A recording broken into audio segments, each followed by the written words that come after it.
Question అడగండి. అడగండి, question అడగండి.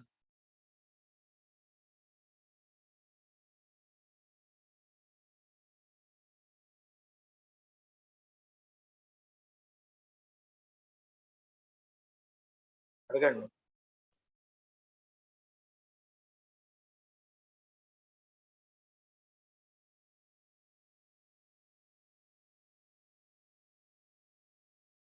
అది అది వాళ్ళే చెప్తారు, మీకు ఇన్ఫార్మ్ చేస్తారు. మనకి ఎగ్జామ్ మండే ఉంటది, ఎగ్జామ్ రాయడానికి.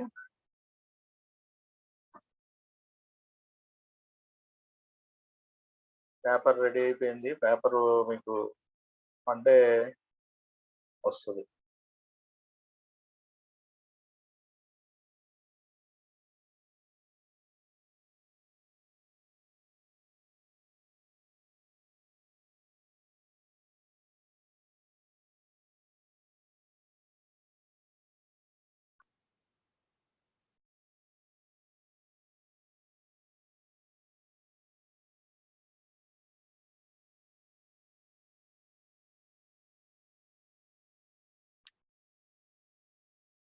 ఓకే, ఈరోజు డౌట్స్ ఎవరు రైజ్ చేశారు? Daniel sir exam sir paper question paper ఉన్నది సార్. హలో, వాయిస్ రావట్లేదండి. సార్ క్వశ్చన్ పేపర్ బిట్స్ ఉంటా సార్. ఆ? సార్ క్వశ్చన్ పేపర్ బిట్లు ఉంటాయి సార్ అంటున్నా. బిట్లే ఉంటాయండి. ఎగ్జామ్ ఉంటుంది సార్. 100 మార్క్స్ ఉంటుంది. Okay sir. 50 బిట్స్ ఉంటాయి. Okay okay sir, thank you. Okay, ఈరోజు క్లాస్ స్టార్ట్ చేస్తాను. సో ఈరోజు 14th డే మనకి ISIN అనే దాని గురించి చెప్తాను. International securities identification number. ISIN అనేది మొత్తం వరల్డ్ లో ఏ కంపెనీ అన్నా సరే ఆ కంపెనీకి ISIN నంబర్ అనేది కంపల్సరీ ఉంటుంది. అంటే అదొక కోడ్ అన్నమాట. అది చూడగానే ఆ కంపెనీ ఏ కంపెనీ అనేది ఏ ఏ కంట్రీ అన్నది కూడా తెలుస్తుంది అనమాట.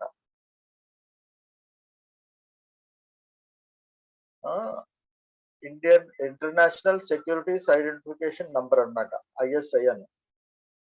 In India, the task of issuing ISIN for various securities has been assigned by the SEBI to NSDL.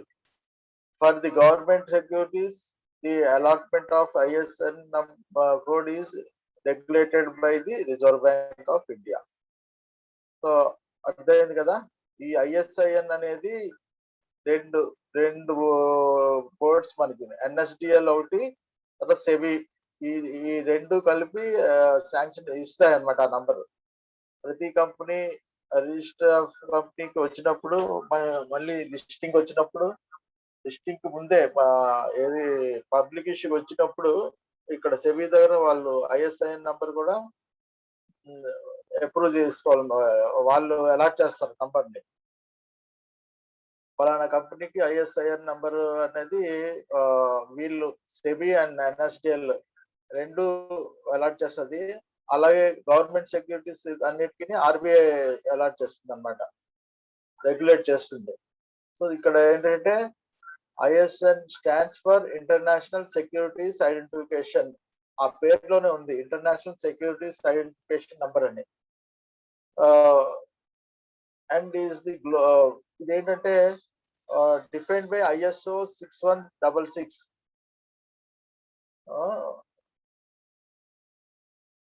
So is the global ISO standard for unique identification of financial and referential instruments, including equity, debt, derivatives and indices.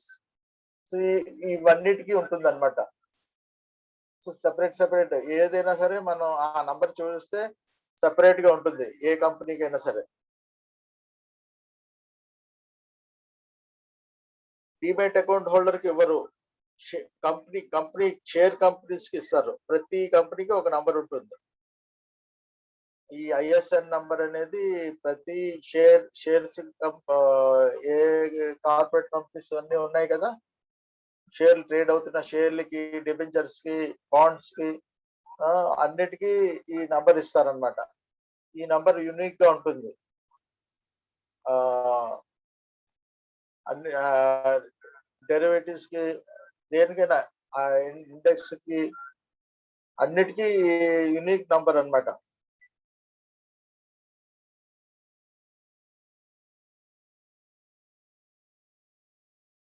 ఈ ఐఎస్ఐఎన్ number code have total 12 characters that consist of both letters and numbers. These including country in which the issuing company is headquartered. First two digits అన్నమాట. Along with numbers specific to the security, middle 9 digits, and final character which act as check చేసుకోవడానికి అన్నమాట. అది ఏంటన్నది. The ISIN number code distinctly identifies the securities of the company or fund. So ఈ number ఏంటంటే identify చేసుకుంది ఆ share company ఏంటది, mutual funda లేదంటే షేరా ఏంటన్నది, అక్కడ గవర్నమెంట్ సెక్యూరిటీయా లేకపోతే ఇన్సూరెన్సా ఏంటన్నది అక్కడ తెలుసుకుంటుంది అన్నమాట. The ISIN number is vital for cross-border trading and communication. So మనకేంటంటే ఈ ఐఎస్ఎన్ నంబర్ చాలా ఇంపార్టెంట్. ఈవెన్ మన ఇండియాలోనే అని కాదు, అదర్ గ్లోబల్ ఎక్కడికి వెళ్ళినా సరే కంపెనీ ఐడెంటిఫికేషన్ ఏంటంటే ఆ ఐఎస్ఎన్ నంబర్ తోనే ఐడెంటిఫై అవుతుంది. ఈ డిమాట్ లో కూడా ఆ కంపెనీ పేరుతో పాటు ఈ ఐఎస్ఎన్ నంబర్ కూడా ఉంటుంది. ఒకసారి కొన్ని పేర్లు సేమ్ ఈక్వల్ గా ఉంటాయి అన్నమాట. ఈక్వల్ ఉన్నప్పుడు ఈ నంబర్ తో ఐడెంటిఫై చేస్తాను. మన ఇండియాలో అయితే నేమ్స్ ఒకే నేమ్స్ చాలా కంపెనీస్ ఉంటాయి. వెంకటేశ్వర అని కామన్ నేమ్ ఉంటది, శ్రీనివాస హ్యాచరీస్ అని, అలా ఒకే నేమ్ తో ఉన్న కంపెనీస్ ఎక్కువ ఉంటాయి. చిన్న చేంజ్ ఉంటది. ఇలాంటివన్నీ ఐఎస్ఎన్ నంబర్ తో ఐడెంటిఫై అయిపోతుంది అన్నమాట. అది ఏ కంపెనీ అనేది తెలుస్తుంది. అలాగే ఒకవేళ అది కంపెనీ కాకుండా మ్యూచువల్ ఫండ్స్ కూడా ఉంటాయి. ఫండ్ మేనేజ్ చేసేవి, వాటికి కూడా నంబర్స్ ఉంటాయి అన్నమాట. ఆ నంబర్స్ తో వాటిని ఐడెంటిఫై చేయొచ్చు. అది mutual fund share, equity share కాదు, ఇది మ్యూచువల్ ఫండ్ అని. అలాగే డిబెంచర్స్ ఉంటాయి. డిబెంచర్స్ కూడా మనం ఐడెంటిఫై చేయొచ్చు. సో ప్రతి షేర్ కి ఇది ఒక కోడ్ ఉంటుంది అన్నమాట. ఇంటర్నేషనల్ సెక్యూరిటీ ఐడెంటిఫికేషన్ నంబర్ అనేది ప్రతి కంపెనీకి ఉంటుంది. ఆ కంపెనీ నేమ్ తో పాటు ఇది ఉంటుంది. ఈ నంబర్ కొట్టగానే నేమ్, డీటెయిల్స్ అన్ని వచ్చేస్తాయి అన్నమాట. సో ఇది ఇంటర్నేషనల్ ఐఎస్ఎన్. చూడండి, జాగ్రత్తగా అబ్జర్వ్ చేయండి. ఇది 12 డిజిట్స్ అన్నమాట దీంట్లో ఉన్నవి. 12 డిజిట్స్ లో ఫస్ట్ 2 డిజిట్స్ మనకి ఏంటి నోటిఫై చేస్తుంది అంటే రిప్రజెంట్ కంట్రీ అన్నమాట. ఆ కంట్రీ ఫస్ట్ 2 డిజిట్స్ కంట్రీని రిప్రజెంట్ చేస్తుంది. మన ఇండియాలో అయితే ఐఎన్ అని ఉంటుంది. అలాగే third letter this digital represent issue type అన్నమాట. అది ఏంటన్నది తెలుస్తుంది. ఇష్యూ టైప్ లోని మనకి అది ఏ ఇష్యూ అన్నది తెలుస్తుంది. స్టేట్ గవర్నమెంటా, సెంట్రల్ గవర్నమెంటా, లేదా మున్సిపల్ కార్పొరేషన్ ఇష్యూ చేసినవా, ఏవి ఇష్యూ చేసింది అన్నది మనకి ఆ థర్డ్ డిజిట్ లో తెలుస్తుంది. ఇంకా 4th, 5th, 6th, 7th ఈ 4 డిజిట్లు కలిపి ఆ కంపెనీ నేమ్ ని ఇండికేట్ చేస్తాయి అన్నమాట. కంపెనీ ఐడెంటిటీని మనకి తెలుస్తుంది అన్నమాట. కంపెనీ ఐడెంటిటీలో ఫస్ట్ 3 లెటర్స్ న్యూమరిక్ ఉంటాయి, చివరి లెటర్ ఆల్ఫాబెట్ ఉంటాయి. అలాగా కంపెనీ ఎన్ని కంపెనీలన్నా పెట్టచ్చు అన్నమాట.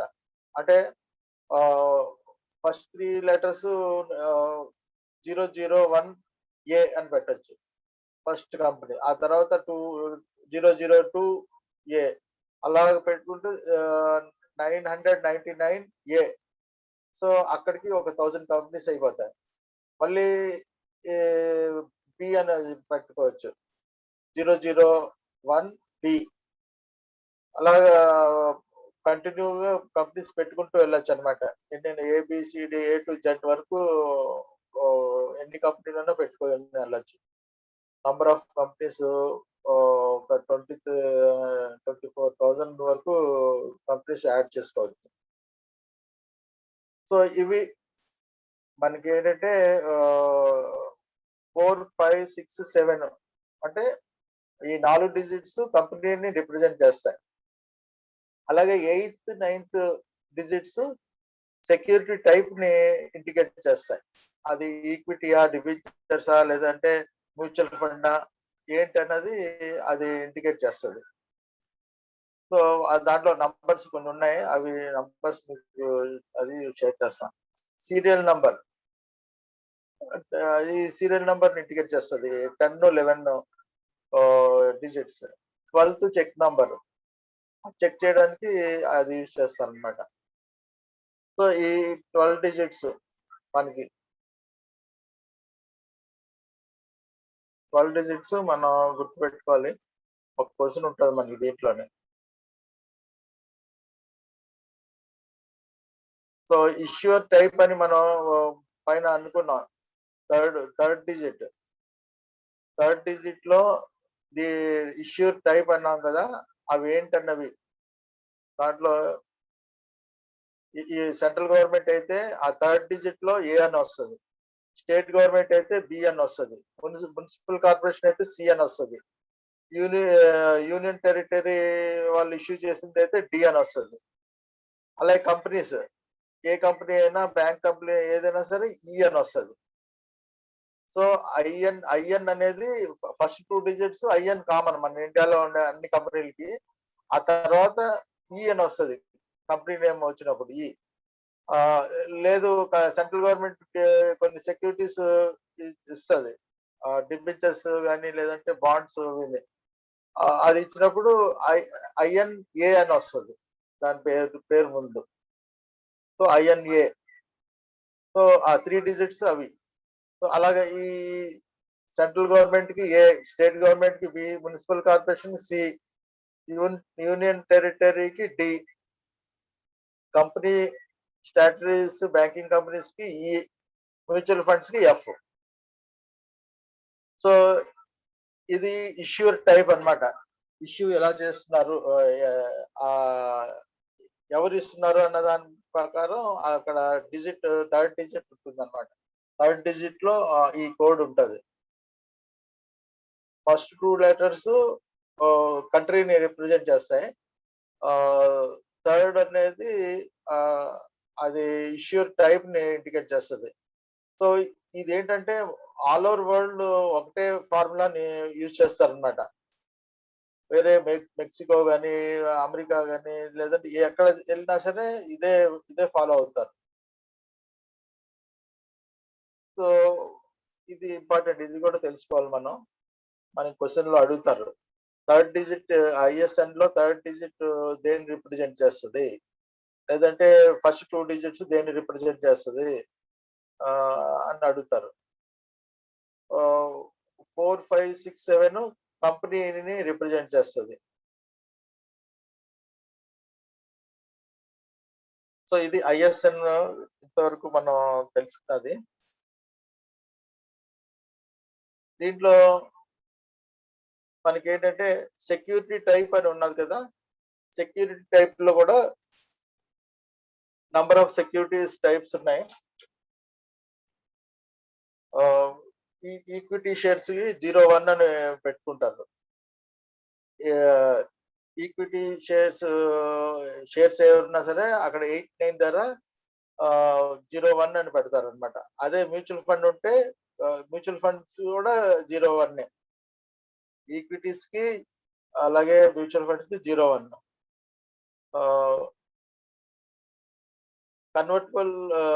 కన్వర్టబుల్ ప్రిఫరెన్స్ షేర్స్ కొన్నేమో కన్వర్టబుల్ ప్రిఫరెన్స్ షేర్స్ ఉంటాయి. వాటికి 3 అని పెడతారు. 03 అని వస్తది అక్కడ. అలాగే non convertible preferential shares. So ఇవేంటంటే convertible debentures, non convertible debentures అని కొన్ని ట్రేడ్ అవుతూ ఉంటాయి. Preference shares. వాటికి అన్నమాట. వాటికి ఎదురుగుండా ఈ నంబర్ ఉంటది. ఐఎన్ఎస్ ఆహ్, ఆహ్, మనకి ఏంటి ఐఎన్ థర్డ్ డిజిట్ ఏమో ఇష్యూర్ టైప్ కదా! అది అయిన తర్వాత అది ఎయిత్, నైన్త్ డిజిట్స్ అన్నమాట రిప్రజెంట్ చేసేవి.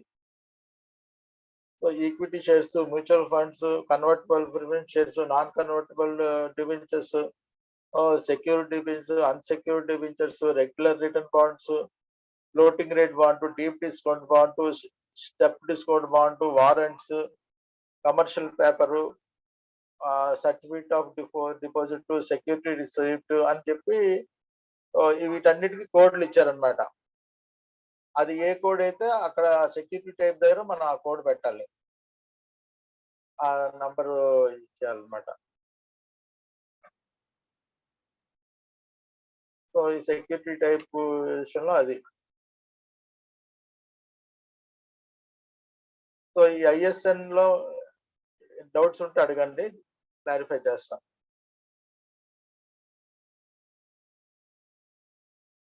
రైజ్ చేయండి డౌట్స్ ఉంటే.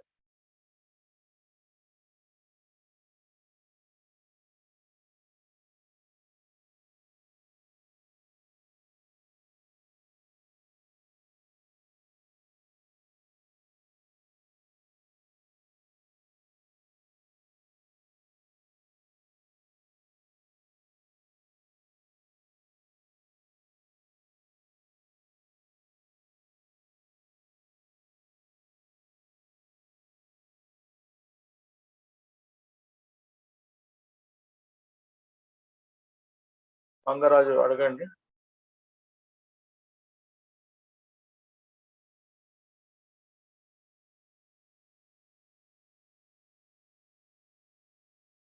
మంగరాజు గారు అడగండి. అన్మ్యూట్ చేసుకొని అడగండి. హలో ఆ! Sir, good evening sir. Good evening. Sir, ఇప్పుడు ఐఎన్ నెంబర్ ఎవరిస్తారు సార్ మనకి? చూడండి ఈ స్లైడ్ లోనే ఉంది చూసారా? సెబీని, ఎన్ఎస్డిఎల్ అనే వాళ్ళు శాంక్షన్ చేస్తారు. సెబీని ఎన్ఎస్డిఎల్ ఇస్తారు సార్. అది ఐఎస్ఎన్ఐ నెంబర్ అని యూనిక్ నెంబర్ కదా సార్ అది? అవును. ఒక్కొక్కరికి మారిపోతూ ఉంటుంది. ఓకే. ఏం మారదు అది. ఒక కంపెనీకి ఒకటే ఉంటది. అదే ఒకే వేరు వేరు కంపెనీకి వేరు వేరుగా ఉంటది. అంతే అంతే. యూనిక్ గా ఉంటది. ఒకసారి ఇచ్చింది మళ్ళీ మార్చడానికి ఉండదు. వాళ్ళకి ఐడెంటిటీ కోసం అన్నమాట. ప్రతి కంపెనీకి ఐడెంటిఫై చేయడానికి ఇంటర్నేషనల్ గా ఒక ఫార్ములాతో వాళ్ళకి అలాట్ చేస్తారన్నమాట. ఆ ఫార్ములా మీకు చెప్పాను కదా, ఫస్ట్ 2 డిజిట్స్ కంట్రీని రిప్రజెంట్ చేస్తే సేమ్ అదే ఫార్ములాను అన్ని కంట్రీస్ లో ఫాలో చేస్తారు. ఇంటర్నేషనల్ మొత్తం ఓవరాల్ అన్ని దేశాల్లో కూడా ఇది ఉంటుంది.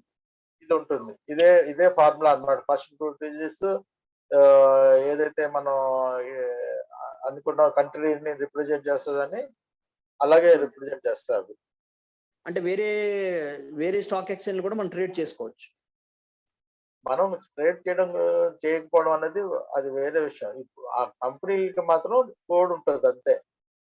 ఆ కోడ్ తో వాళ్ళు ఐడెంటిఫై చేసుకుంటారు. Okay sir. Thank you sir.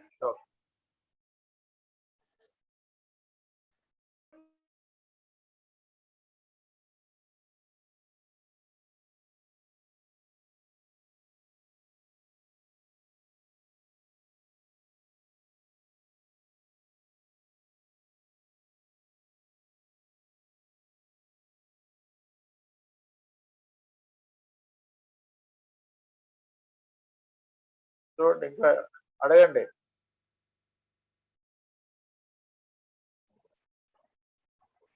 Sir, good evening sir. Good evening. Sir ISIN number అంటే కంపెనీలకు ఇస్తారు కదా సార్. ఆ, ఐఎస్ఐఎన్ నెంబర్ లేని కంపెనీగా ఉండొచ్చు సార్, అలా ఉండవా? ఆ? ఐఎస్ఐఎన్ నెంబర్ లేని కంపెనీగా ఉండొచ్చు సార్. ఉండవు అలా ఉండవు, కంపల్సరీగా అన్ని ఉంటాయి. అన్నీ ఉంటాయంట. ఉం. అదే సార్. అంటే ఐఎస్ఐఎన్ నెంబర్ ఉండడం వల్ల మనకేంటి సార్ ఉపయోగం, కంపెనీకి ఉండడం వల్ల? వాళ్ళకి దానికి ఐఎస్ఐఎన్ నెంబర్ ఉందో లేదో మనకి ఎలా తెలుస్తుంది? ఓకే, అవును. దానివల్ల అందరికీ మనకేంటి సార్? మనకేంటని కాదు, మన అందరికి తెలుసుకోవాలి. మనం ఒక కంపెనీకి పేరు ఎలా పెడుతున్నారు అన్నది మనకు తెలుస్తుంది. ఒక కంపెనీ కోడ్ ఎలా పెడుతున్నాం అన్నది మనం తెలుసుకోవాలి. స్టాక్ మార్కెట్ గురించి మనం నేర్చుకుంటున్నప్పుడు దానికి కోడ్ ఎలాగా అలాట్ చేస్తున్నారు అనేది మనం తెలుసుకుంటే మంచి ఇది. మీకు తర్వాత ఫ్యూచర్ లో కూడా అడుగుతారు, ఎగ్జామ్స్ లో వాటిలో అడుగుతూ ఉంటారు. ఓకే. ఐఎస్ఎన్ నంబర్ ఎవరు అలాట్ చేస్తారు, దాంట్లో ఉన్న ఫస్ట్ 2 డిజిట్స్ దేన్ని రిప్రజెంట్ చేస్తుంది, లేదా చివరి నంబర్ దేన్ని రిప్రజెంట్ చేస్తుంది, అలాగా క్వశ్చన్స్ అడుగుతారు. ఓకే. డీలర్ అయినా సరే చెప్పగలగాలన్నమాట. డీలర్ ఏమో డెలివరీ ఇన్స్ట్రక్షన్ స్లిప్ లో కంపల్సరీగా ఈ నంబర్ ప్రతి కంపెనీకి ఉండే నంబర్ ఎంటర్ చేస్తూ ఉండాలి. Okay sir. ఎంప్లాయ్ అయిన తర్వాత అలాగే ఫ్రాంచైజీ ఓనర్ అయినా సరే ఫిల్అప్ చేసి పంపిస్తుండాలి. ఐఎస్ఎన్ నంబర్ ఫిల్అప్ చేసి ట్రాన్స్ఫర్ కైనా పంపించాలి, డిమెట్ కైనా ఆ నంబర్ ఫిల్అప్ చేస్తుండాలి. అది ఆ నంబర్ ఏంటి అనేది మనకి తెలియాలి. అది తెలియడం కోసం చెప్తున్నాం అనమాట. సార్ లాస్ట్ 3 డిజిట్స్ ఉన్నాయి కదా సార్, 11, 12 వచ్చి సీరియల్ నెంబర్ అన్నారు. ఏ సీరియల్ నెంబర్ సార్? అంటే మనకి అలాట్ చేసిన కంపెనీ యాడ్ చేసిన సీరియల్ నెంబర్ సార్? వాళ్ళు పెట్టుకుంటారు, వాళ్ళు సెబీ వాళ్ళు పెట్టుకుంటారు ఆ నంబర్, సీరియల్ నంబర్. దానికి అవుతుంది అనమాట. వాళ్ళు చెక్ చేసుకోవడానికి అవి ఆ 3 నంబర్స్. చెక్ నెంబర్ కూడా 12th నెంబర్ అన్నారు, 12th డిజిట్. అవును, 12 డిజిట్. వాళ్ళు చెక్ చేసుకోవడానికి వాటికి sir. Thank you sir. Next Revathi గారు. సార్ చెప్పండి.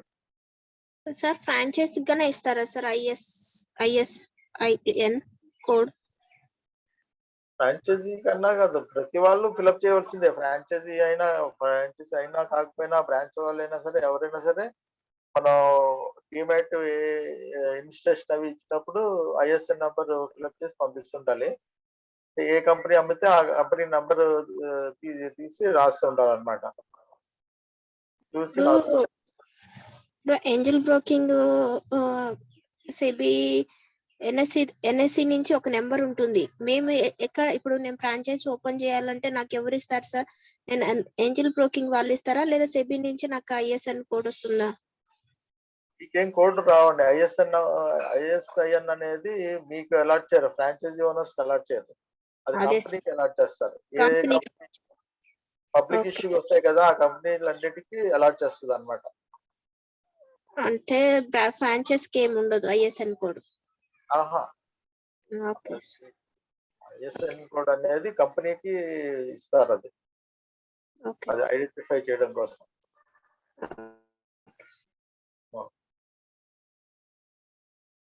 Srinivasarao.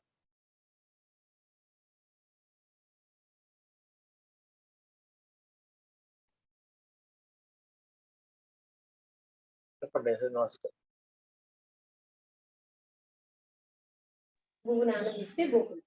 Hello hello,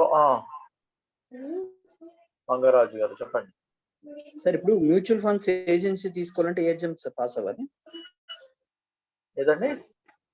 mutual funds agent గా చేయొచ్చు కదా, మ్యూచువల్ ఫండ్స్ కట్టించొచ్చు కదా. మ్యూచువల్ ఫండ్స్ ఏజెన్సీ అనేది చాలా మంచి డిసిషన్. అది చేయడానికి ప్రొసీజర్ ఉంది, ఆ ప్రొసీజర్ ప్రకారం వెళ్ళాలి మీరు.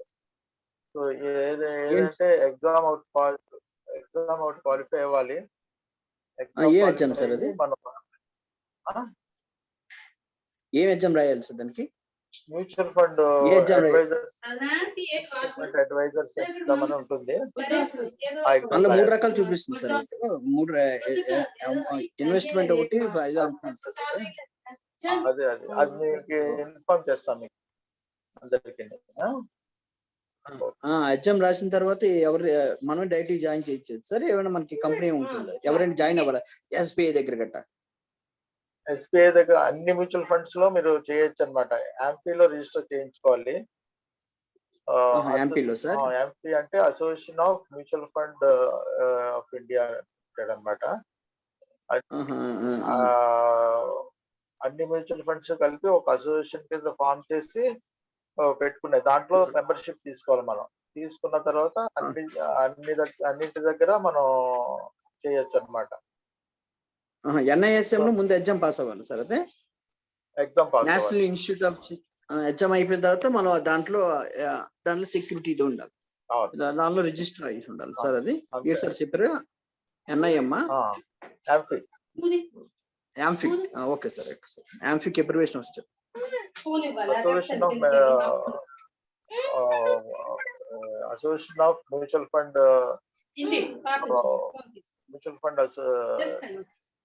Association of mutual fund of India limited.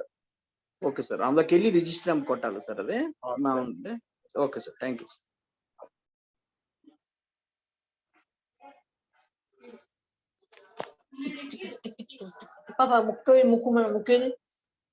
ఈ రోజు క్లాస్ మీద అడగండి క్వశ్చన్స్ ఏమన్నా ఉంటే.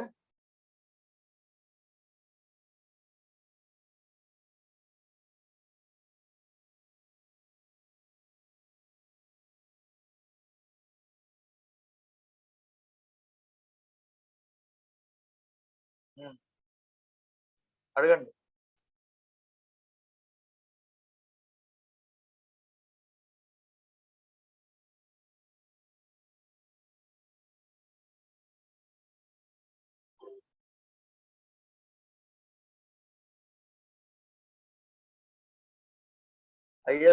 ఐఎస్ఐఎన్ అంటే అర్థమైంది కదా అందరికి? డౌట్ వెంకట్ నాయుడు గారు అడగండి. Sir good evening sir. Good evening sir. ఇప్పుడు స్టార్ట్అప్ కంపెనీస్ కొత్తగా వస్తున్నాయి కదా, ఐపీఓస్, ప్రైమరీ మార్కెట్ లో పబ్లిక్ ఇష్యూస్ వస్తాయి. స్టార్ట్అప్ కంపెనీస్ కి అదే ఎన్నాళ్ళకి ఇస్తారు సార్ ఐఎస్ఐ నంబర్ ని? ఎన్నాళ్ళకి ఇవ్వడం కాదు, ఇప్పుడు పబ్లిక్ ఇష్యూకి వచ్చిన తర్వాత వాళ్ళు పబ్లిక్ ఇష్యూ రావాలంటే ఈ నంబర్ అది తీసుకోవాలి. ఎక్కడ సెబీకి అప్లికేషన్ పెట్టుకోవాలి. వాళ్ళు సెబీ ఎన్ఎస్డిఎల్ వాళ్ళందరికీ అప్లికేషన్ పెట్టుకుని అవన్నీ కంప్లీట్ చేసుకుంటే వాళ్ళకి ఐఎస్ఎన్ నంబర్ ఇస్తారు. అది ఇచ్చిన తర్వాత వాళ్ళకి పర్మిషన్ ఇస్తారు ఐపీఓకి రావడానికి. సో ఐపీఓకి వచ్చి ట్రేడ్ అవుతాయి. ఫేక్ నంబర్స్ రావడానికి అవకాశం ఉన్నాయా సార్? లేదు, అందుకోసమే కదా చాలా పకడ్బందీగా అన్ని ఫార్ములా అన్ని పెట్టారు. దానికి 12 డిజిట్స్ లో ఎన్ని ఉన్నాయి చూడండి. ఏదో క్రియేట్ చేస్తే సార్ చేయడానికి అవ్వదు, వాళ్ళ దగ్గర ఉండదు. సెబీ దగ్గర ఆ నంబర్ కొట్టగానే అది యాక్సెప్ట్ చేయదు ఒకవేళ ఫేక్ గా తయారు చేస్తే. అది కూడా వాళ్ళకేమి యూజ్, దాంతో స్కామ్లు చేయడానికి ఏమి ఉండదు.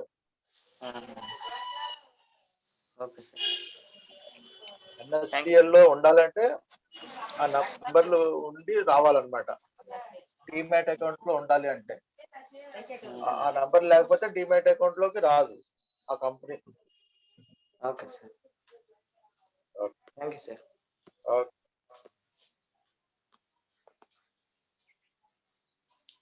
2 minutes బ్రేక్ ఇద్దాం. స్టార్ట్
ఓకే ఫ్రెండ్స్,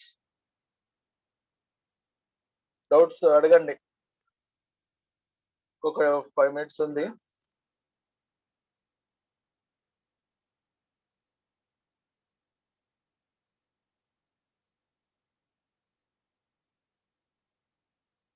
ఇది పర్సన్ తో సంబంధం ఉండదండి. పెద్ద పెద్ద కంపెనీలు ఇవి. Thousands of crores, hundreds of crores, కోట్లలో పెట్టి బిజినెస్ చేసే వాళ్ళకి అది ఐఎస్ఎన్ కోడ్. సో సడన్ గా మార్చేస్తే ఏమవుతుంది అన్నది ఇది రాదు.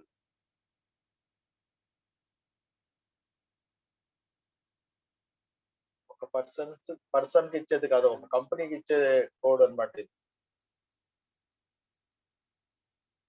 బ్యాంక్ కి కూడా ఒక ఐఎస్ఎన్ నంబర్ ఉంటుంది. ISIN number state bank, HDFC bank అన్నిటికీ ఉంటాయి. అన్ని బ్యాంకులు కూడా ఉంటాయి.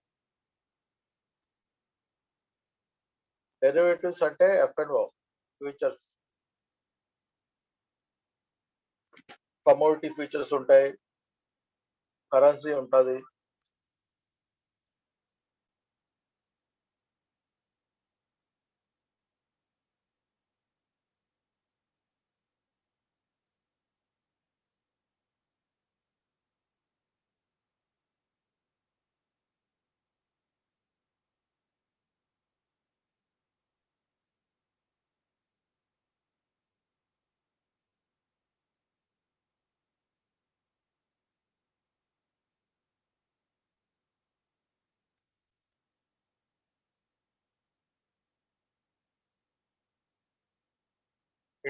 ఫస్ట్ 2 digits మన ఇండియాలో ఉన్న కంపెనీస్ కి రిప్రజెంట్ చేస్తుంది. మన ఇండియాలో ఐఎన్ అని చెప్తారు.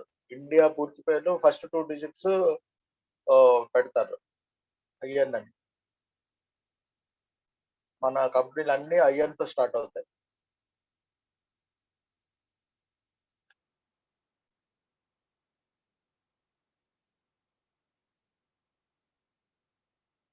మన ఒక క్వశ్చన్ అడుగుతాను, చెప్పండి మీరు.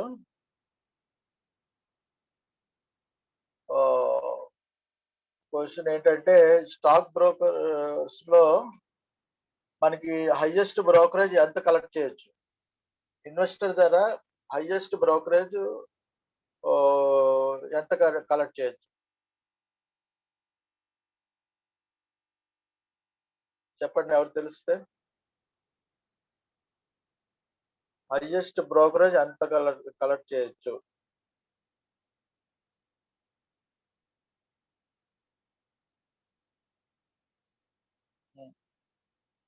హ. 10%, 20%, 20 రూపీస్, 2%. 40%. 40%. 40 rupees, sorry. 40 రూపీస్ నేను అడగలేదు, పర్సెంటేజ్ అడిగాను. రూపీస్ తో Okay, సంబంధం okay. లేదు. Okay, హైయెస్ట్ పర్సెంటేజ్ ఎంత కలెక్ట్ చేయొచ్చు? మనకి ఏంటంటే స్టాక్ మార్కెట్ లో హైయెస్ట్ బ్రోకరేజ్ ఎంత కలెక్ట్ చేయొచ్చు? అదిగో ఎవరు, ప్రియా ఆడబాల కరెక్ట్ రాశారు. 42%. వెంకట ప్రవీణ్ డేనియల్ ఒకటి కరెక్ట్ రాశారు. 2.5%.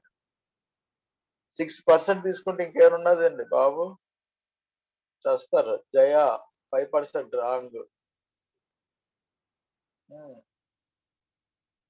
ప్రియాంక గారు కూడా తప్పు రాశారు. గూగుల్లో చూసాం సార్. మరి అదే 2% రాదు, కాదు 2.5%. చాలా ఫాస్ట్ గా రిప్లై ఇచ్చారు అనమాట గూగుల్లో చూసి. సో 2.5%. ఓకే, ఇప్పుడు ఏంటంటే మీకు ఫస్ట్ మీరు తెలుసుకోవాల్సింది 2.5% మీకు ఎగ్జామ్ లో క్వశ్చన్ వస్తుంది.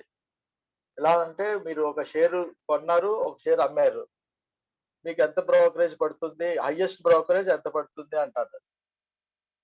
సో మీరు ఆ రెండింటివి యాడ్ చేయాలన్నమాట. బ్రోకరేజ్ కొన్నప్పుడు ఎంత ఛార్జ్ పడుతుందో క్యాలిక్యులేట్ చేయాలి, అలాగే అమ్మినప్పుడు ఎంత పడుతుందో క్యాలిక్యులేట్ చేసి రెండు యాడ్ చేసి అంత బ్రోకరేజ్, హైయెస్ట్ బ్రోకరేజ్ అంత కలెక్ట్ చేయొచ్చు అని చెప్పి ఆన్సర్ ఇవ్వాలి.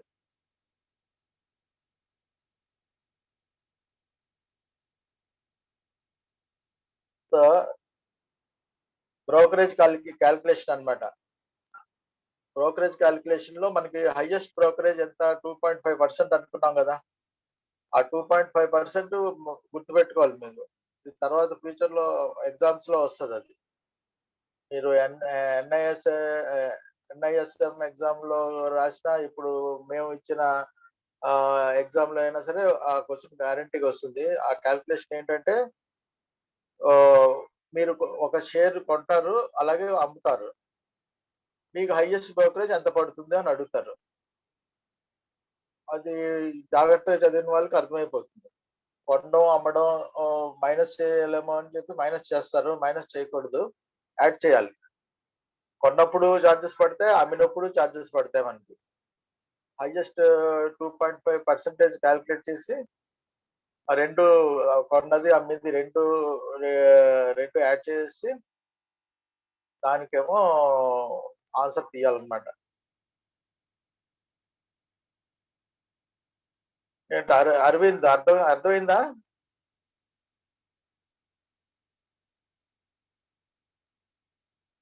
ఎంత పడుతుంది సార్ పర్ ఆర్డర్ కి? ఎంత పడుతుంది పర్ ఆర్డర్ కి? మాక్సిమం కలెక్ట్ చేయొచ్చు, కానీ మాక్సిమం ఎవరు కలెక్ట్ చేయరు. ఇప్పుడున్న పొజిషన్స్ లోని కాంపిటీషన్ మార్కెట్ అన్నమాట.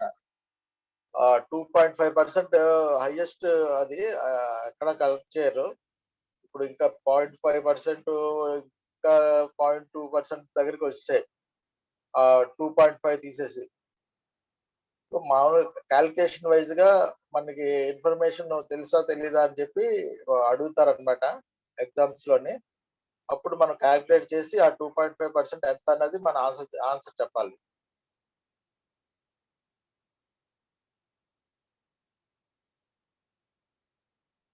ఓకేనా? అర్థమైంది కదా?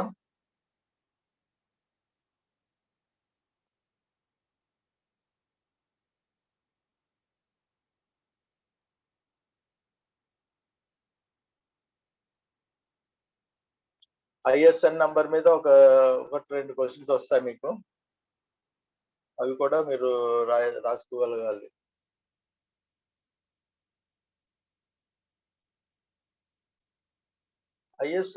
ఐఎస్ఐఎన్ నంబర్ మీద ఏంటి యూజ్ ఏంటి అంటే, మనం తెలుసుకొని ఉండాలి.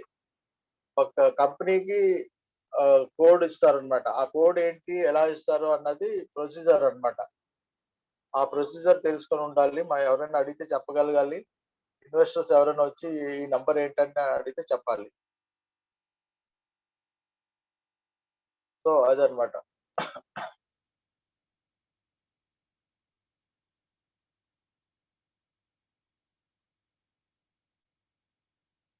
వెంకటేశ్వర్లు గారు అడగండి.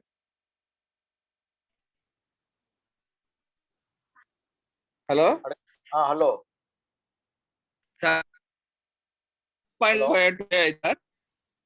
హలో, ఇప్పుడు మీ వాయిస్ సరిగ్గా రావట్లేదండి. హలో.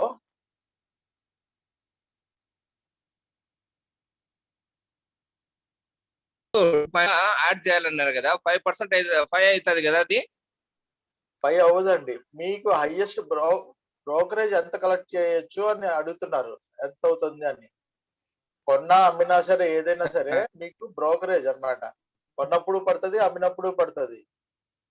సో ఎంత పడింది అన్నది మనం క్యాల్కులేట్ చేసి చూపించాలి. చూపించగలరు కదా? అంటే వాయిస్ బ్రేక్. 2.5 దాటకూడదా? 2.5 హైయెస్ట్ అన్నమాట. సెబీ ఇచ్చిన సరే పర్మిషన్, సరే, ఓకే సార్. సెబీ ఇచ్చింది, స్టాక్ ఎక్స్చేంజ్ ఇచ్చిన పర్మిషన్ ఏంటంటే 2.5 కన్నా ఎక్కువ కలెక్ట్ చేయడానికి లేదు స్టాక్ ఎక్స్చేంజ్ లో. సరే, ఓకే ఓకే ఎంత తెలియని ఓకే సార్, వాడికైనా ఓకే. సరే 2.5 కన్నా ఎక్కువ వేయకూడదు అన్నమాట charges. Okay okay sir. Okay.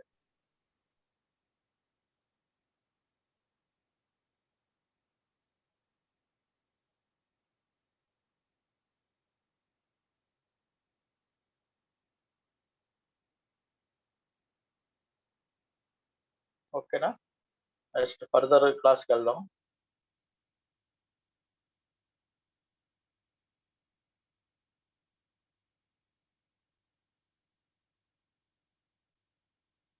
Margin report. A margin report tells you how much margin is currently blocked from your overall available balance against any open positions. So margin report అంటే మనం investor మన దగ్గర trade చేస్తుంటే, day trading చేస్తున్నా సరే, excuse me,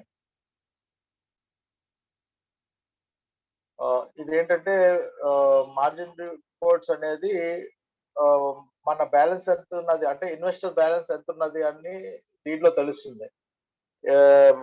షేర్లు ఏమున్నాయి, ఎన్ని ప్రజెంట్ ఎన్ని షేర్లు ఉన్నాయి, ఏ రేట్ లో ఉన్నాయి, అలాగే ఇంకా ఎంత మార్జిన్ రిక్వైర్మెంట్ ఉంది, మార్జిన్ ఎక్సీడ్ అయ్యారా, లేదంటే మార్జిన్ ఏమో లో అయిపోయిందా, ఏంటది మొత్తం అంతా దీంట్లో ఈ రిపోర్ట్ లో వచ్చేస్తుంది. సో ఇది డైలీ రిపోర్ట్ వస్తుంది. మనం బ్రాంచ్ ఓపెన్ చేయగానే డీలర్ ఏం చేయాలంటే మార్జిన్ రిపోర్ట్ ఓపెన్ చేయాలి. అక్కడ ఆ బ్రాంచ్ లో ట్రేడ్ చేస్తున్న కస్టమర్స్ అందరివి మార్జిన్ రిపోర్ట్ వస్తుంది. ఏమన్నా వస్తుంది, ఎంత ఇప్పుడు ఎంత మార్జిన్ ఉన్నది, పర్టికులర్ కస్టమర్ది మార్జిన్ ఎంత ఉంది, ఎంత యూజ్ చేసుకున్నారు, ఇంకా ఎంత బ్యాలెన్స్ ఉంది, ఒకవేళ మార్జిన్ ఎక్సీడ్ అయితే ఎంత ఎక్సీడ్ అయ్యారు, ఎంత కలెక్ట్ చేయాలి ఇన్వెస్టర్ నుంచి అని మొత్తం డీటెయిల్ అంతా దాంట్లో ఉంటుంది. స్టాక్స్ ఏమున్నాయి, స్టాక్ మార్జిన్ ఎంత ఉంది, క్యాష్ మార్జిన్ ఎంత ఉంది, ఇది చాలా ఇంపార్టెంట్ అన్నమాట. ఎంప్లాయీ, డీలర్ అయినా బ్రాంచ్ మేనేజర్ అయినా సరే ఫస్ట్ బ్రాంచ్ రాగానే ముందు అది చెక్ చేసుకుంటారు అనమాట. ఓపెన్ చేయగానే చెక్ చేసుకుని ఎవరికైతే ఎక్సీడ్ అయ్యారో, మార్జిన్ ఎక్సీడ్ అయిన వాళ్ళందరికీ ఫోన్ చేసి మీరు మార్జిన్ ఎక్సీడ్ అయ్యారండి, దానికి సరిపడే అమౌంట్ పంపించండి అని చెప్తే వాళ్ళు ఆన్లైన్ లో పంపించడం లేదా చెక్ పంపించడం చేస్తారు. సో అది ఫాలో అప్ చేయాలి. అలాగే అది బ్రాంచ్ లెవెల్లో వాళ్ళు చూడవలసిందే. అదే ఇన్వెస్టర్ లెవెల్లో ఏంటంటే ఇన్వెస్టర్ కూడా మార్నింగే వచ్చి మార్జిన్ చూసుకోవాలి. మార్జిన్ రిపోర్ట్ ఎవరికి వాళ్ళు ఇండివిజువల్ గా కూడా పంపిస్తారు. ఈవినింగ్ అయ్యేటప్పటికి వచ్చేస్తుంది. నెక్స్ట్ డే మార్నింగ్ కైనా అది వాళ్ళ SMS కి, మెయిల్ కి వచ్చేస్తుంది ఎంత బ్యాలెన్స్ ఉంది ఏంటన్నది. ఈ మార్జిన్ ఎక్సీడ్ అయితే ఎక్సీడ్ అయింది, పేమెంట్ చేయండి అని. సో అది మనం ఇన్వెస్టర్ అయితే అది ఒకసారి చెక్ చేసుకుని మనం అనుకున్నట్టే ఉంటే ఓకే, ఏదైనా డిఫరెన్సెస్ ఉంటే వచ్చి అడగొచ్చు అనమాట. ఆ బ్రాంచ్ మేనేజర్ కి అడగొచ్చు, లేదంటే డీలర్ కి అడగొచ్చు.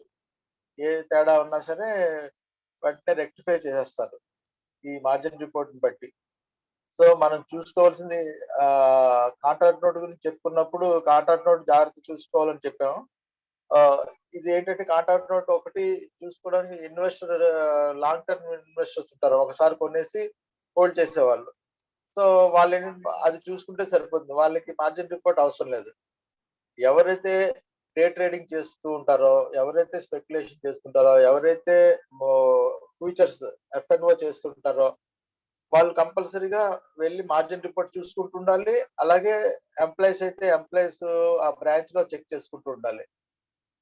ఏ కస్టమర్ కి ఎక్సీడ్ అయ్యారు, లేదంటే ప్రాఫిట్ వచ్చినా సరే ఇన్ఫార్మ్ చేసి చెప్పొచ్చు మనం. మీకు ఇంత ప్రాఫిట్ వచ్చింది, మీ మార్జిన్ ఇంక్రీజ్ అయింది, మీ బాగుంది ఇప్పుడు అని చెప్పి కూడా ఒకసారి ఫోన్ చేసి మాట్లాడొచ్చు అనమాట బ్రాంచ్ వాళ్ళు.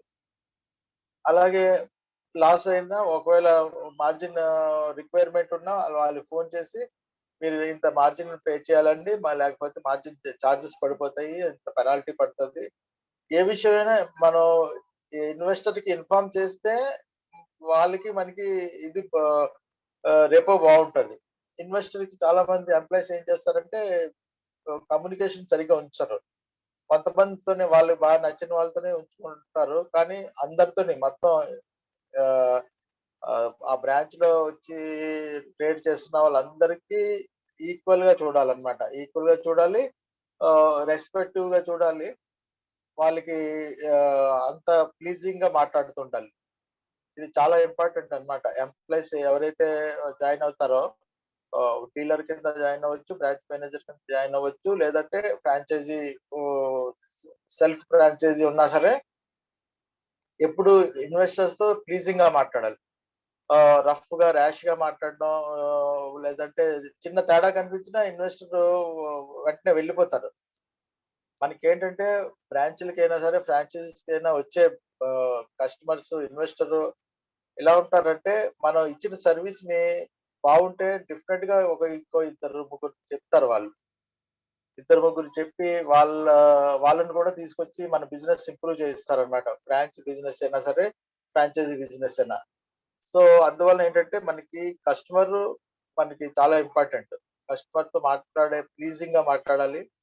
అలాగే వాళ్ళకి హర్ట్ అవ్వకుండా చూసుకోవాలి. బ్రాంచ్ కి కానీ ఫ్రాంచైజీకి వచ్చినప్పుడు రెస్పెక్ట్ గా వాళ్ళకి ప్లేస్ అది కూర్చోబెట్టి మాట్లాడుతూ వాళ్ళు అడిగింది, వాళ్ళు చెప్తుంది పూర్తిగా విని అప్పుడు మనం మాట్లాడి వాళ్ళకి రెక్టిఫై చేస్తూ ఉండాలి.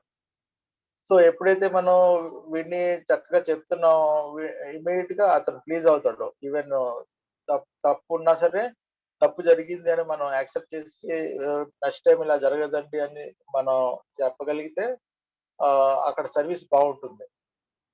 సర్వీస్ బాగున్న దగ్గరే బిజినెస్ జరుగుతాయి. సర్వీస్ బాగాలేని చోట ఒకసారి వచ్చిన తర్వాత ఆయన సరిగ్గా మాట్లాడండి, ఆయన బ్రాంచ్ మేనేజర్ అయితే ఫ్రాంచైజీ మేనేజర్ సరిగ్గా వెళ్ళి మాకు నుంచుంటే కనీసం కూర్చోమని కూడా చెప్పరు. ఎంతమంది ఉన్నా సరే కూర్చోమని చెప్పాలి. ఎంత బిజీగా ఉన్నా సరే వాళ్ళు కూర్చొని ఒక 5 నిమిషాలు అని చెప్పగలగాలన్నమాట. అప్పుడు వాళ్ళు ప్లీజ్ అవుతారు, ఇన్వెస్టర్స్ ప్లీజ్ అవుతారు. సో ఇలా ఈ మార్జిన్ రిపోర్ట్స్ అన్ని ఇన్వెస్టర్స్ తో షేర్ చేసుకుంటూ ఉండాలి. ఎప్పటికప్పుడు షేర్ చేసుకొని హెల్దీగా ఉంచుకోవాలన్నమాట. వాళ్ళు ఎక్సీడ్ అవ్వకముందే కొంత ఎక్సెస్ పెట్టండి అని వాళ్ళకి చెప్పి మార్జిన్స్ కొద్దిగా ఎక్కువ పెడితే మీకు ప్రతిసారి అమౌంట్ పెట్టవలసిన అవసరం ఉండదండి. ఎగ్జాక్ట్ గా పెడితే మరి ప్రతిసారి చెక్లు ఇస్తూ ఉండాలి. ఒక 30,000 మార్జిన్ అయితే ఇంకో 10,000 ఎక్సెస్ పెట్టండి. ప్రాఫిట్ వచ్చినప్పుడు పేఅవుట్ నేను పెట్టేసి ఇస్తాను మీకు, పేఅవుట్ తీసేసుకుందరు కానీ అని చెప్పి కొద్దిగా ఎక్సెస్ ఒక 40,000 50,000 పెట్టించామంటే ప్రతిసారి అడగవలసిన అవసరం రాదు. వాళ్ళకి పెనాల్టీలు పడదు. పెనాల్టీలు కూడా పడుతుంటే అవి చెప్పరు చాలా మంది.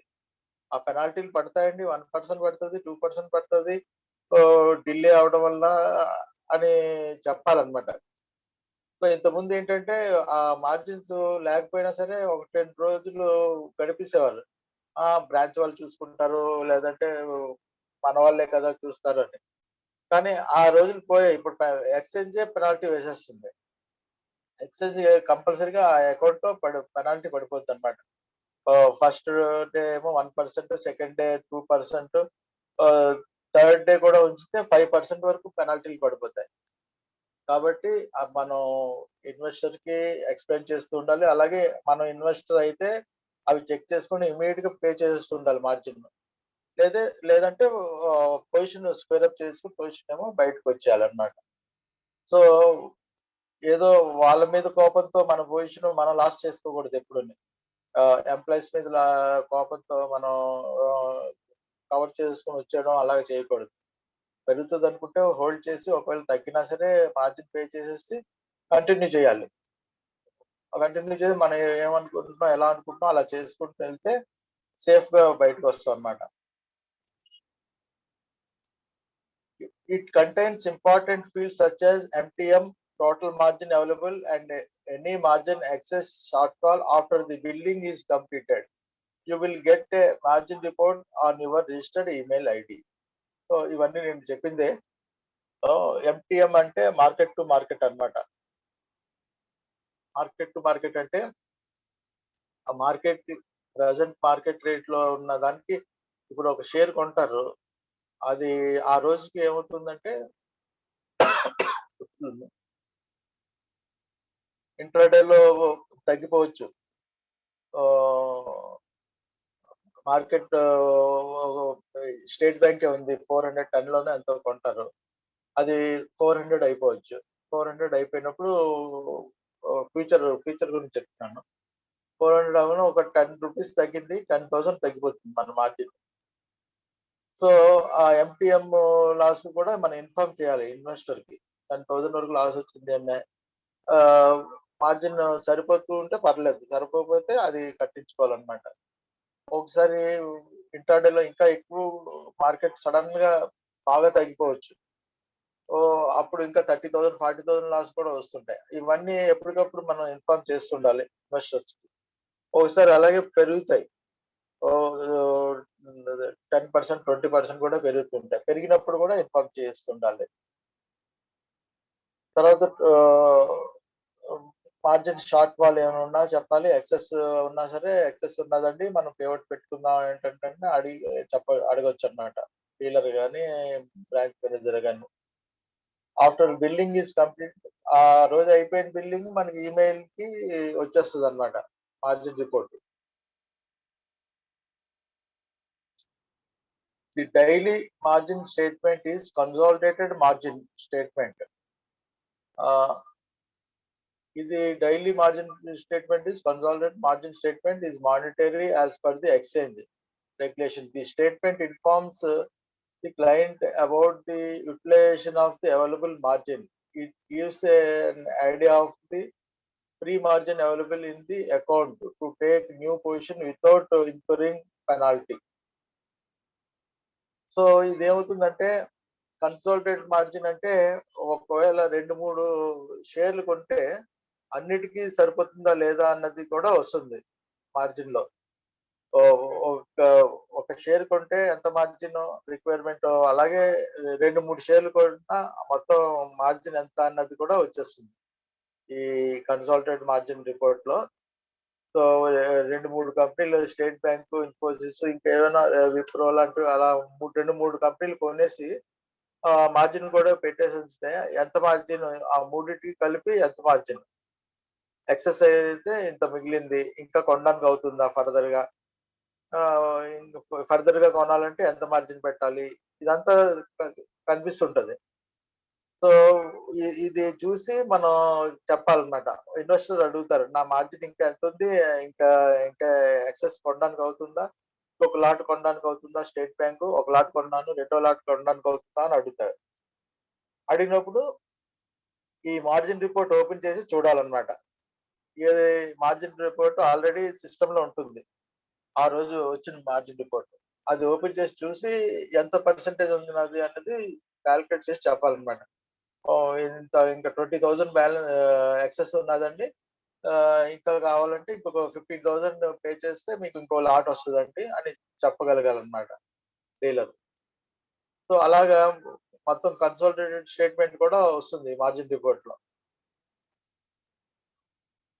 If you do not meet the margin call, your brokerage firm can close out any open position in order to bring the account back up to the minimum value. This is known as forced sale or liquidation. Your brokerage firm can do this without your approval and can choose which positions liquidate. So ఇది ఏంటంటే ఇది చాలా important అన్నమాట. మన షేర్లు మనమే కొనడం కానీ అమ్మడం కానీ చేస్తుంటాం జనరల్ గా. స్టాక్ మార్కెట్ లో ఏంటంటే ఫ్యూచర్స్ కొన్నారు, మీరే అమ్మాలి, వేరే వాళ్ళు అమ్మడానికి లేదు. ఎవరైతే ఇన్వెస్టర్ ఉన్నారో వాళ్ళు చెబితేనే డీలర్ ఆర్డర్ పెడతారన్నమాట. ఓన్లీ ఫుల్ రైట్స్, కొనడానికి అమ్మడానికి ఫుల్ రైట్స్ ఇన్వెస్టర్ కి ఉంటుంది. కానీ అదే టైంలో మార్జిన్ ఫాల్ అయితే, మార్జిన్ రిపోర్ట్ లో మార్జిన్ తక్కువ అయ్యి ఉండి ఇన్వెస్టర్ కట్టడం లేదు అంటే అక్కడ ఎక్స్చేంజ్ లో ఆ స్టాక్ బ్రోకర్ అని, లేదా కార్పొరేట్ మేనేజర్ అయినా, బ్రాంచ్ మేనేజర్ అయినా, ఎవరైనా సరే అక్కడ సెల్ చేయడానికి ఇది ఉంటుంది, ఆథరైజేషన్ ఉంటుంది. ఎందుకు అంటే మనం ఆల్రెడీ అప్లికేషన్ ఫిల్అప్ చేసేటప్పుడే మనం యాక్సెప్ట్ చేస్తాం ఏంటి, ఒకవేళ నేను కానీ మార్జిన్ ఫుల్ గా పే చేయలేకపోతే మీరు అమ్మేయండి, నేను పేమెంట్ చేయలేకపోతే మీరు అమ్మేయండి అని చెప్పి ఉంటాయి. దానికి మనం యాక్సెప్ట్ చేస్తాం కాబట్టి మనకి ట్రేడింగ్ అకౌంట్ వస్తుంది. సో ఇప్పుడు ఏంటంటే ఈ మార్జిన్ కాల్ లోని కాల్ చేస్తారు, 20,000 తగ్గిపోయిందండి మీ షేరు, 20,000 మార్జిన్ పే చేయాలి. మీరు ఇమ్మీడియట్ గా పే చేస్తారా? 1 డేకి అయితే పెనాల్టీ 1% పడిపోతుంది. మీరు ఇమ్మీడియట్ గా తెచ్చి ఇవ్వగలిగితే ఆ 1% కూడా పడదు. రేపు తెచ్చిస్తానంటే 1% చార్జెస్ పడతాయి అని చెప్పి మనం ఎంప్లాయ్ డీలర్ ఏమో చెప్తారనమాట ఇన్వెస్టర్. ఇన్వెస్టర్ ఏం చేస్తారంటే తనకు ఆ 1% కూడా లాస్ అవ్వడం ఇష్టం లేకపోతే ఇమీడియట్ గా 20,000 పే చేస్తారు. ఆన్లైన్ లోనే ఇంటర్నెట్ బ్యాంకింగ్ లేదంటే చెక్ తీసుకొచ్చి ఇవ్వడం ఏదో చేస్తారు. సో తేవగానే ఆ చార్జెస్ పడవు, 1% చార్జెస్ కూడా. సో ఇదేంటంటే ఇన్ఫార్మ్ చేయాలి. ఎలా ఎలా ఉంటుందంటే కొంతమంది డీలర్స్ ఎంప్లాయీస్ ఏం చేస్తారంటే షార్టేజ్ వచ్చిందండి కట్టండి, కట్టకపోతే మీ ఇష్టం అన్నట్టు ఉంటారు. అలా కాకుండా వాళ్ళు ఏం చెప్పాలంటే కట్టకపోతే మీకు 1% చార్జెస్ పడుతుందండి. కడితే మీకు ఆ 1% సేవ్ అవుతుంది. మీరు కట్టేస్తే మంచిదండి అని ఇన్ఫార్మ్ చేయాలి వాళ్ళు. ఇన్ఫార్మ్ చేసి నెక్స్ట్ డే పే చేసేస్తారు వాళ్ళు. స్మూత్ గా అడిగి చేస్తే వీళ్ళు కట్టండి లేకపోతే అమ్మేస్తాం మేము అన్నట్టు మాట్లాడితే వాళ్ళకి హర్ట్ అవుతారు. హర్ట్ అయ్యేటట్టు మాట్లాడకుండా మీరు కడితే మీకు చార్జెస్ తగ్గుతాయి, ఈ పెనాల్టీలు అవి ఉండవండి, కట్టేయండి అని చెప్తే వాళ్ళు కట్టొచ్చు. లేదంటే స్క్వేరప్ చేసేద్దామంటే చేసేద్దామండి, ఈ రేట్లో అమ్మేద్దాం అంటే అమ్మేద్దాం. లేదంటే వాళ్ళు ఎక్స్చేంజ్ వాళ్ళు తీసుకుంటే వాళ్ళు ఎప్పుడు అమ్ముతారో ఏ రేట్లో అమ్ముతారో వాళ్ళు ఇష్టం వచ్చినట్టు వాళ్ళు మార్కెట్ రేట్లో అమ్మేస్తారండి. మనం ఏదైనా రేట్ పెట్టి అమ్ముదాం ఏంటంటే అని అడగొచ్చు మనం ఇన్వెస్ట్ అడిగి మనం అది చేయొచ్చు. లేదు కొంతమంది ఏం చేస్తారంటే అసలు పట్టించుకోరు, ఎంత చెప్పినా సరే పే చేయరు అనమాట. పే చేయని వాళ్ళకి ఎక్స్చేంజ్ వాళ్ళే డిసిషన్ 3:00 ఏదో టైంలో అడుగుతారు అనమాట. మధ్యలో కాల్స్ వస్తుంటాయి, బ్రాంచ్ మేనేజర్కి వస్తుంది, డీలర్ని అడుగుతారు కడతారా లేదా అని. కట్టడం లేదంటే స్క్వేర్ అప్ చేసేస్తారు. సో ఇక్కడ ఇలాంటి చోట్లనే డిసిషన్ వాళ్ళు తీసుకుంటారు అనమాట ఎక్స్చేంజ్ వాళ్ళు. మనం ఏమో ఇన్వెస్టర్ పే చేయని పరిస్థితుల్లో. అలా కాకుండా మన అమౌంట్ ఉండి ఎక్స్చేంజ్ దాన్ని ముట్టుకోవడానికి వీలు లేదనమాట. మార్జిన్ ఉండి అది స్క్వేర్ అప్ చేయడానికి ఇది లేదు. మన మార్జిన్ ఫుల్ గా ఉంది, అయినా సరే వాళ్ళు ఏమైనా అమ్మడం అది చేశారంటే మనం దాని మీద కంప్లైంట్ చేయొచ్చు అనమాట. మన మార్జిన్ ఉండగా వాళ్ళు సేల్ చేశారు, ఎందువల్ల సేల్ చేశారో నాకు రీజన్ కావాలంటే వాళ్ళు ఎక్స్ప్లెనేషన్ ఇచ్చుకుంటారు దానికి.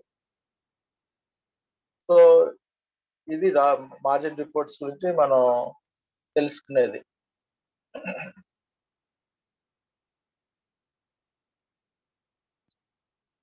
సో మనం ఎంత కాంట్రాక్ట్ నోట్ ఎంత జాగ్రత్తగా చూసుకుంటామో మార్జిన్ రిపోర్ట్స్ కూడా అంతే జాగ్రత్తగా అంతే దీంట్లో మెయింటైన్ చేసుకోవాలి. మనం వాళ్ళకి ఎంత ఆథెంటికేషన్ గా మనం అడుగుతామో బ్రాంచ్ వాళ్ళకి, డీలర్ కి, బ్రాంచ్ మేనేజర్ కి మనం కూడా అంతే డిసిప్లిన్ మెయింటైన్ చేయాలి. ఇన్వెస్టర్ గా కూడా ఏమవుతుందంటే ఇన్వెస్టర్ గా మనం డిసిప్లిన్ ఉండి మన మార్జిన్ ఎప్పటికప్పుడు కట్టేస్తుంటే మనం వేరే ఇది ఇది చేయనవసరం లేదు. మంచి ప్రాఫిట్స్ తీసుకోవడానికి అవుతుంది, బాగుంటుంది.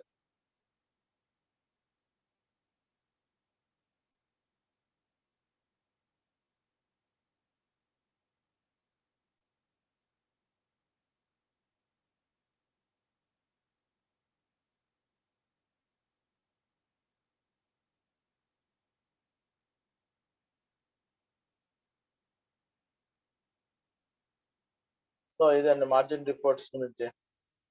దీంట్లో ఏమైనా డౌట్స్ ఉంటే అడగండి, ఎక్స్ప్లెయిన్ చేస్తాను మార్జిన్ రిపోర్ట్స్ గురించి.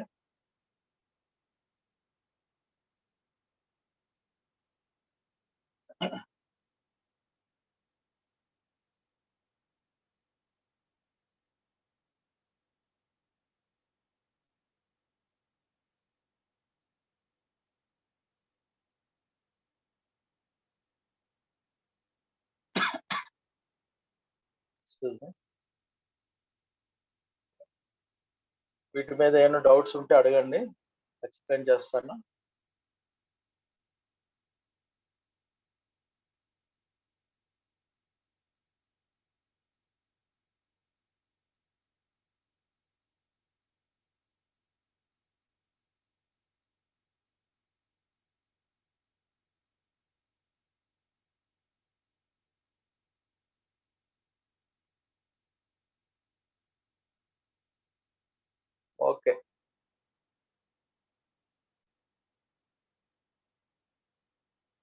ఒక ఐఎస్ఐఎన్ నంబరు చూడండి.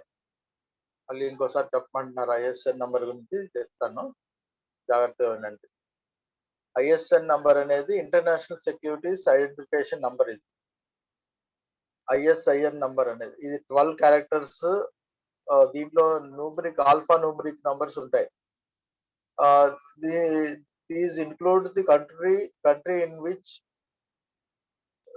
Issuing company is head quarters. First 2 digits అన్నమాట. Along with number specific to the security, middle 9 digits, and final character which act as a check. The ISN number code distinctly identifies the securities of the company or fund. The ISN number is vital for cross-border trading and communication. So, the ISN number ఎక్కువగా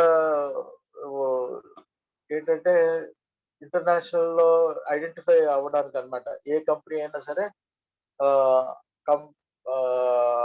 ఇది identify చేస్తారన్నమాట దీంతో. So ఏంటంటే demat accounts ఉన్నాయి. Demat account లో ఏ company అయినా సరే ఈ ఐఎస్ఎన్ నంబర్ ఉంటేనే డిమాట్ అకౌంట్ లోకి ఉంటాయి అన్నమాట. ఈ ఐఎస్ఎన్ నంబర్ ఉన్న కంపెనీస్ నే డిమాట్ చేస్తారు. అలాగే మనకు కొనడానికి కూడా అవుతుంది, అమ్మడానికి కూడా అవుతుంది. ఐఎస్ఎన్ నంబర్ లేని కంపెనీ దేన్ని మనకు కొనడానికి అవ్వదు. మనం కొన్నా సరే డిమాట్ కి రాదన్నమాట. డిమాట్ లోకి వెళ్ళాలంటే ఐఎస్ఎన్ కోడ్ ఉంటేనే అలౌ చేస్తారు. అలాగే ఇంటర్నేషనల్ లో కూడా కొన్ని కంపెనీస్ అమ్మడం కొనడం జరుగుతుంటాయి. అప్పుడు కూడా ఈ ఐఎస్ఐఎన్ నంబర్ ఉన్న కంపెనీనే వాళ్ళు కొంటారు, అలాగే అమ్మడానికి అవుతుంది. యుఎస్ అదర్ కంట్రీస్ ఏదైనా సరే, యుఎస్ కానీ చైనా కానీ రష్యా ఎక్కడికి వెళ్ళినా సరే ఐఎస్ఎన్ నంబర్ అనేది ప్రతి కంపెనీకి ఉంటుంది అన్నమాట. ఆ ప్రతి కంపెనీకి ఉండేది ఈ 12 digits నంబరు. ఒక్క కంపెనీకి ఒక ఐడెంటిఫై అన్నమాట. ఫస్ట్ 2 digits మనకి కంట్రీ రిప్రజెంట్ చేస్తుంది అన్నమాట. సో మన ఇండియాలో అయితే ఐఎన్ అని రిప్రజెంట్ చేస్తుంది ఫస్ట్ 2 digits. ఐఎన్ అని మన ఇండియన్ కంపెనీస్ అన్నిటికీ ఫస్ట్ ఐఎన్ తో స్టార్ట్ అవుతాయి code. Third digit issuer type అన్నమాట. ఇష్యూర్ టైప్ అంటే మనకి ఇది ఇష్యూర్ టైప్ సెంట్రల్ గవర్నమెంటా, స్టేట్ గవర్నమెంటా, మున్సిపల్ కార్పొరేషన్, యూనిటరీస్, కంపెనీయా, mutual funds, UTI. Mutual funds including UTI అన్నమాట. ఆ థర్డ్ డిజిట్ లో వస్తుంది అన్నమాట ఇది. ఈ నంబర్ ఈ డిజిట్ ఇస్తారనమాట, alphabet digit. So third digit అది. తర్వాత 4, 5, 6, 7 అంటే 4 digits మనకి కంపెనీ ఐడెంటిటీ అన్నమాట. ప్రతి కంపెనీకి ఒక ఐడెంటిటీ ఉంటుంది. సో ఇది ఎన్ఎస్డిఎల్ సెబీ ఇస్తుంది అన్నమాట ఈ నంబరు. సో ఇచ్చినప్పుడు అవి ఏం చేస్తుందంటే ఫస్ట్ 3 digits కి న్యూమరిక్ నంబర్ ఉంటుంది, చివరి నంబర్ కి ఆల్ఫాబెట్ నంబర్ ఉంటుంది. ఇంకా తర్వాత 2 digits 8th digit 9th digit security type ని రిప్రజెంట్ చేస్తుంది. సెక్యూరిటీ టైప్ అంటే అది మ్యూచువల్ ఫండా, ఈక్విటీయా, లేదంటే డిబెంచరా, నాన్ కన్వర్టబుల్ డిబెంచర్సా అని ఆ సెక్యూరిటీ టైప్ ని మనకి రిప్రజెంట్ చేస్తుంది. అలాగే ఈ 10, 11 అనేది సీరియల్ నంబర్ అన్నమాట. మన సెబీ, ఎన్ఎస్డిఎల్ అలా సీరియల్ నంబర్లు ఇచ్చుకుంటూ వెళ్తుంటాయి. కొత్త కంపెనీలు వచ్చినా సరే రిజిస్ట్రేషన్ కి అక్కడ సీరియల్ నంబర్ ఇస్తారు. అలాగే చెక్ చేయడానికి ఒక నంబర్ అన్నమాట, చివరి నంబర్ చెక్ చేయడానికి. సో అలాగా ఈ మొత్తం అన్ని నంబర్లకి ఒకటి ఉన్నాయి. ఇదే ఫార్ములాని మొత్తం ఇంటర్నేషనల్ ఉన్న అన్ని కంపెనీలకి అప్లై అవుతుంది అన్నమాట. సో ఇది మనం జాగ్రత్తగా తెలుసుకోవాలి.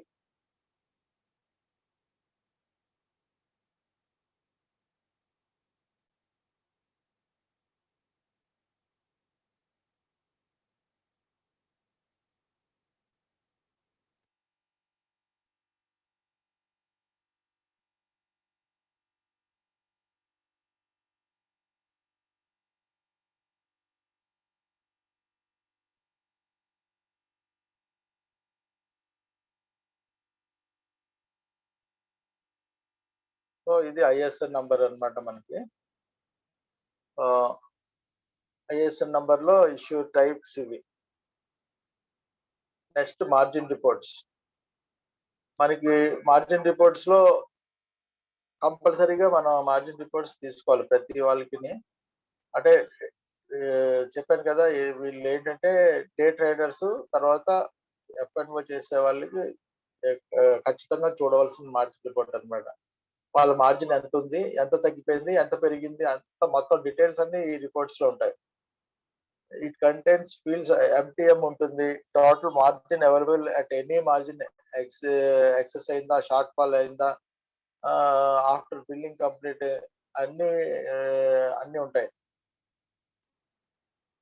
ఆ కంప్లీట్ అవ్వగానే మీకు ఈమెయిల్ ఐడికి పంపించేస్తారు. ఒకవేళ పంపించకపోయినా అక్కడ బ్రాంచ్ మేనేజర్ కానీ డీలర్ కానీ అడిగితే వాళ్ళు ఇన్ఫార్మ్ చేస్తారు మీ మార్జిన్ ఎంత ఉంది, ఇంకా ఎంత యూజ్ చేసుకోవచ్చు అన్నది. సో అప్డేటెడ్ మార్జిన్ మనం చెక్ చేసుకుంటూ ఉండాలి. ఎంటీఎం అంటే మార్కెట్ టు మార్కెట్ అన్నమాట. ఆ మార్కెట్ చేస్తున్నప్పుడే ప్రాఫిట్ లాస్ తెలుస్తుంటది. అంటే మన కొన్న రేట్ కి మార్కెట్ క్లోజింగ్ రేట్ కి ఎంటీఎం.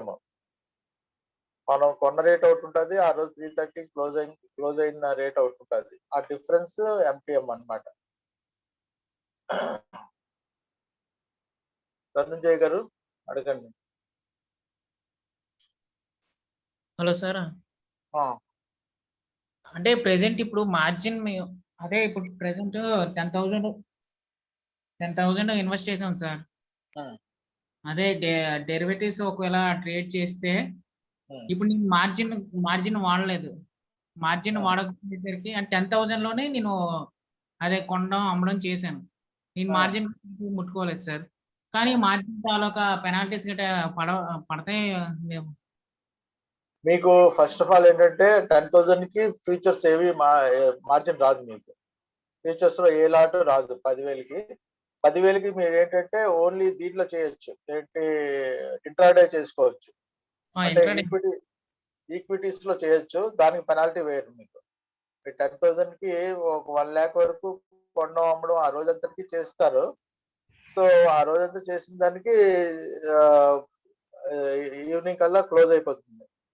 ఆ క్లోజ్ అయిపోయింది మీకు ప్రాఫిట్ లాస్ అన్నది మీ మార్జిన్ అమౌంట్ కి యాడ్ అయిపోతుంది. ప్రాఫిట్ అయితే 10,000 యాడ్ పెరుగుతుంది, అదే మైనస్ అయితే 10,000 కి మైనస్ అవుతుంది. సార్ ఆప్షన్స్ చేయొచ్చు కదా సార్? ఆప్షన్స్ ఎవరు చేయొచ్చానా? ఆప్షన్స్ మార్జిన్ తీసుకోకుండా మనం చేయగలం కదా సార్? లేదు, మార్జిన్ లేకుండా అవ్వదు కదా. ఆ ప్రీమియం అమౌంట్ కంపల్సరీ పే చేస్తేనే మనకి మార్జిన్ ఇది వస్తుంది. అంటే మనం యాడ్ చేసిందే 10,000 కదా. నేను ఎక్కువగా అదే 1 స్లాట్ మీరు ఫ్యూచర్స్ కి లిమిట్ రాదు, ఆప్షన్స్ కి అయితే ఆ ప్రీమియం ఎంత ఉందో ఆ అమౌంట్ కి వస్తుంది. ఆ చిన్న ప్రీమియం ఉన్నవి కొనుక్కోవచ్చు. అంటే ఆ 10,000కి ఈక్వల్ గా ఉన్నవి 10,000 లోపు ఉన్న ప్రీమియం ఉన్నవి కొనుక్కోవచ్చు ఆప్షన్స్. అదే సార్, దానికి పెనాల్టీలు ఉండవు. ఆప్షన్స్ కొనడానికి ఎంత అమౌంట్ ఉంటే అంత అమౌంట్ తగ్గిపోద్ది. అమ్మితే అమౌంట్ వస్తుంది, అమ్మకపోతే అది కట్ అయిపోద్ది. అమ్మినప్పుడు మీకు క్రెడిట్ వస్తుంది. దానికి మనకు మార్జిన్ గట్ట అంతగా అక్కడ తీసుకోవచ్చు సార్ మనం మార్జిన్? అంటే దానికి అవసరం లేదు, ఆప్షన్స్ మార్జిన్ అవసరం లేదు. ఆప్షన్ అంటేనే ప్రీమియం ఒకటి మనం పే చేస్తాం అన్నమాట. ఫుల్ పేమెంట్ పే చేయాలి దానికి, దాని మార్జిన్ ఉండదు ఆప్షన్స్ కి. ఫ్యూచర్స్ కే మార్జిన్. అంటే మళ్ళీ క్యాష్ కూడా అంతే? క్యాష్ ఇంట్రాడే కాబట్టి సో దానికి పెనాల్టీలే ఉండవు. ఇంట్రాడే మీకు లిమిట్ వస్తుంది, 3 o'clock కి క్లోజ్ అయిపోతుంది కాబట్టి మీకు దాంట్లో పెనాల్టీలే ఉండదు. Okay sir. ఓన్లీ ఫ్యూచర్స్ లో దానికే పెనాల్టీస్. ఫ్యూచర్స్ లో మార్జిన్స్ తగ్గితే మీకు పెనాల్టీ, లేకపోతే దానికి కూడా పెనాల్టీ పడదు. Okay sir, thank you sir. Okay.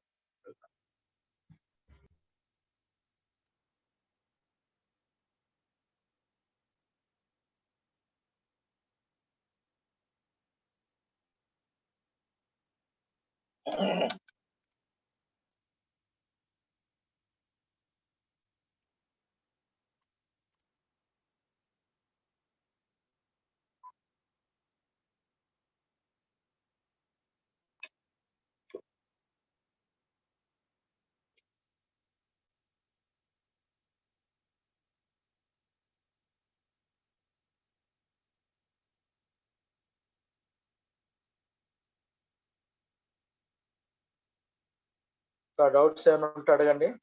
ఐఎస్ఎన్ number మీద, మార్జిన్ రిపోర్ట్ మీద, నిన్నటి వరకు అయిన క్లాసెస్ మీద, దేంట్లో అయినా సరే పర్లేదు, అడగండి.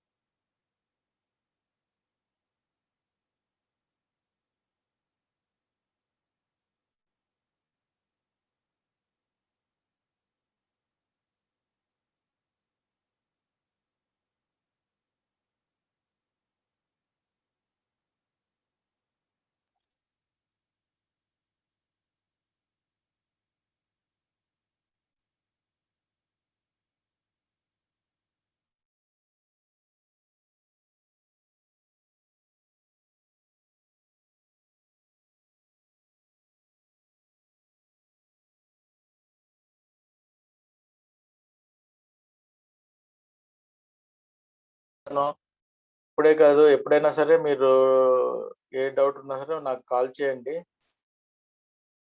నా నంబర్ ఇక్కడ స్లైడ్ కింద వచ్చి ఉన్నా చూడండి. ఈ నంబర్కి కాల్ చేస్తే నేను మీ డౌట్స్ క్లియర్ చేస్తాను.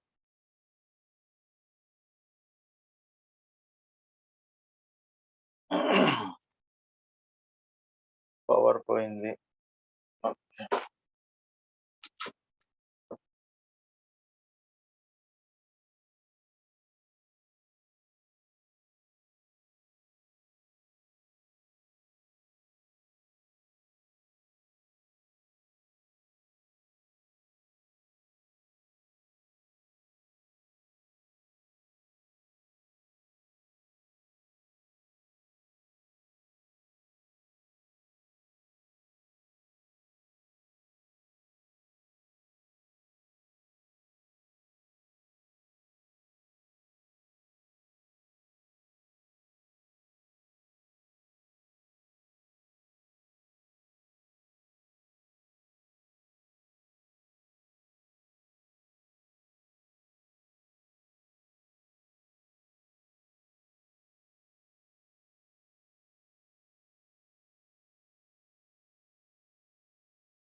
వాయిస్ వస్తుందండి?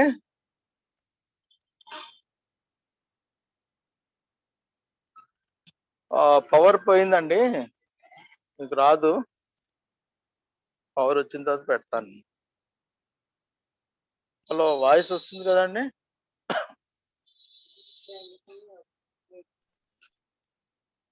Hello sir. అడగండి. సార్ ఎన్ఎస్సిలో ఏ సర్టిఫికేట్ చేయాలి సార్ జాబ్ కోసం? ఎన్ఎస్సిలో మీకు చాలా ఉన్నాయండి. దాంట్లో ఏంటంటే డీలర్ మాడ్యూల్ ఉంటుంది, ఎన్సిఎఫ్ఎం లో ఉంటుంది అది, కానీ లేదంటే ఎన్ఐఎస్ఎం లో ఉంటుంది. అవి చేస్తే మీకు ఫస్ట్ ప్రిఫరెన్స్ ఇస్తారు. జాబ్ గ్యారంటీ అని చెప్పలేను కానీ ప్రిఫరెన్స్ ఇస్తారు. ఫస్ట్ ఏమి నాలెడ్జ్ లేని వాళ్ళకి, ఆల్రెడీ సర్టిఫైడ్ అయిన వాళ్ళకి ఫస్ట్ ప్రిఫరెన్స్ ఇస్తారు. ఓకే. సో అది సెలెక్ట్ చేసుకుని రాసుకుంటే మీకు అది యూస్ఫుల్ గా ఉంటుంది. ఫ్యూచర్ లో కూడా 3 years వ్యాలిడిటీ ఉంటుంది.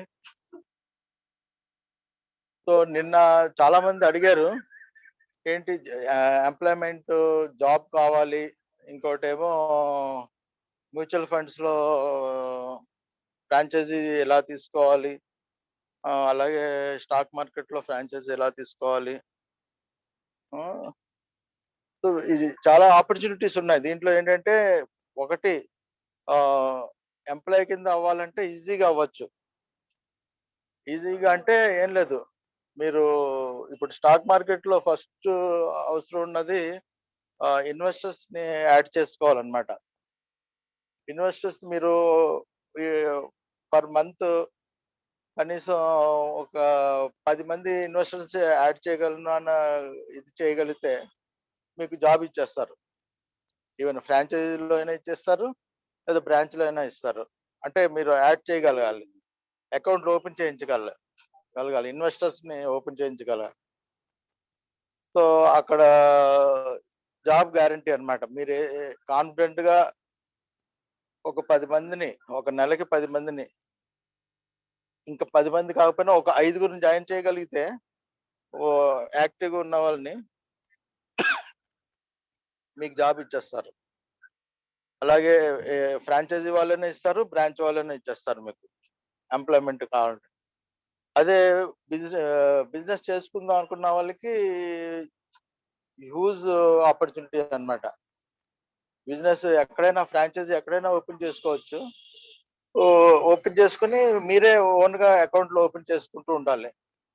ఒక 10 మంది క్లయింట్లు ఎవ్రీ మంత్ మీరు యాడ్ చేసుకుంటూ వెళ్తే కనీసం ఒక 6 months లోనే ఒక 50 మెంబర్స్ యాక్టివ్ మెంబర్స్ ఉన్నారు అంటే మీకు చక్కగా బిజీ వస్తుంది, రెవెన్యూ బాగా వస్తుంది. కమింగ్ డేస్ కూడా చాలా బాగుంటుంది. ఈ స్టాక్ మార్కెట్ గ్రోత్ బాగుంటుంది, అలాగే మ్యూచువల్ ఫండ్స్ గ్రోత్ బాగుంటుంది. అందరి అవేర్నెస్ వస్తుంది, అందరికి ఇన్వెస్ట్మెంట్ చేయాలి అని గవర్నమెంటే రికమెండ్ చేస్తుంది. ఇన్వెస్ట్మెంట్ చేయండి, మ్యూచువల్ ఫండ్స్ లో ఇన్వెస్ట్ చేయండి అని. సో అడ్వర్టైజ్మెంట్స్ కూడా ఇస్తుంది. అవన్నీ పాజిటివ్ సైన్ అన్నమాట. చాలా మంది దీంట్లో బ్యాంకుల్లో ఇన్వెస్ట్ చేసి ఉంచుతారు ఇంట్రెస్ట్ కోసం.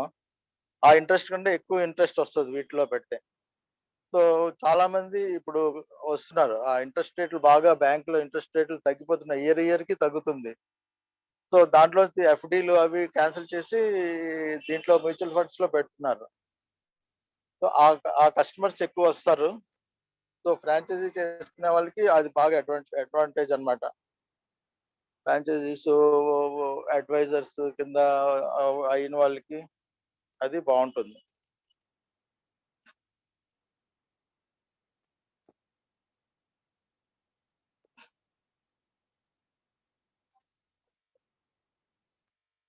సో ఇంకా సార్ ఒకసారి క్రిప్టో కరెన్సీ కోసం చెప్పరా?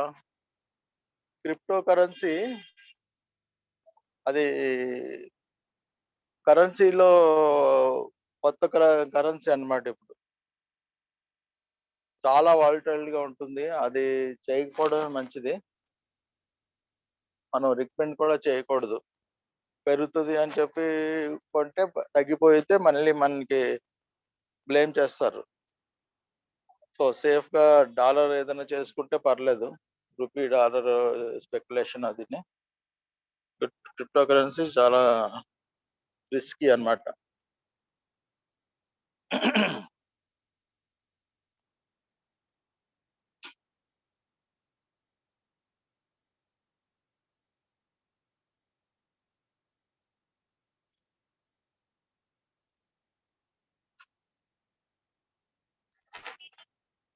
సో చాలా మంది నాకేంటంటే మ్యూచువల్ ఫండ్ అడ్వైజర్ ఎలాగా అవ్వాలండి అని అడుగుతున్నారు. సో దీనికి ఏంటంటే ఒకటే ఎగ్జామ్ ఒకటి రాయాలి, డిస్ట్రిబ్యూటర్ ఎగ్జామ్ NISM లో ఉంది. ఆ ఎగ్జామ్ క్వాలిఫై అయిన తర్వాత యాంఫీలో రిజిస్ట్రేషన్ చేయించుకోవాలి. యాంఫీలో రిజిస్ట్రేషన్ చేయించుకున్న తర్వాత మీకు కోడ్ వస్తుంది. ఆ కోడ్తో మీరు అన్ని ట్రేడింగ్ బిజినెస్ చేసుకోవచ్చు. సో ఆ ప్రాసెస్ ఉంది. ఆ ప్రాసెస్ అంతా చేసుకుంటే మీరు హ్యాపీగా బిజినెస్ చేసుకోవచ్చు. ఇన్వెస్ట్మెంట్ చాలా తక్కువ ఉంటుంది దీనికి. మ్యూచువల్ ఫండ్ ఇన్వెస్ట్మెంట్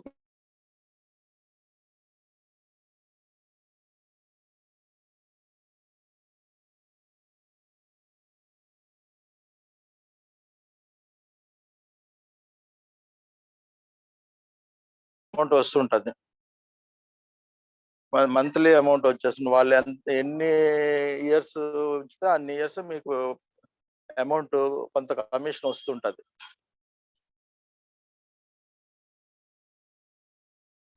సో ఇంకా దీని మీద యాక్చువల్గా ఏంటంటే మ్యూచువల్ ఫండ్స్ మీద 6 days ఇది క్లాసెస్, ఆన్లైన్ క్లాసెస్ ప్లాన్ చేస్తున్నాం అనమాట. మోస్ట్ ప్రాబబ్లీ అవి ఇన్ఫార్మ్ చేస్తానులేండి మీకు. సో అది ఆ 6 days ఇది అయిన తర్వాత ఎగ్జామ్ అంతా ఎలా రాయాలి ఏంటనేది ఎక్స్ప్లెయిన్ చేస్తాం. చేసి ఆ ఎగ్జామ్ క్వాలిఫై ఎలా అవుతారో ఏంటన్నది కూడా దాంట్లో క్వశ్చన్స్ అండ్ ఆన్సర్స్ కూడా మీ చేత రాయించి ఎగ్జామ్ కి ప్రిపేర్ అయ్యేటట్టు చేస్తాం. అది ప్లాన్ చేసి ఫస్ట్ వీక్ లో, జూలై ఫస్ట్ వీక్ లో ఉండొచ్చు బహుశా. అది మీకు ఇన్ఫార్మ్ చేస్తారులేండి. 6 days only mutual funds 6 days.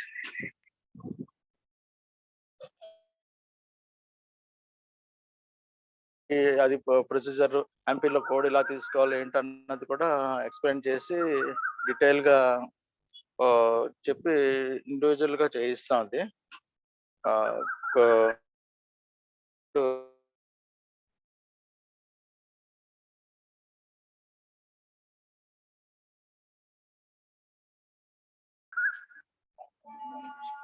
ఇంకా ఏమైనా డౌట్స్ ఉంటే అడగండి, చెప్తాను.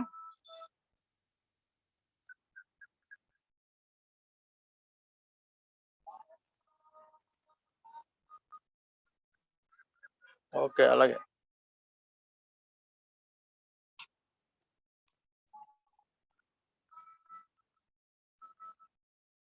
ఏమైనా న్యూస్ ఉంటే అడగండి, క్వశ్చన్స్.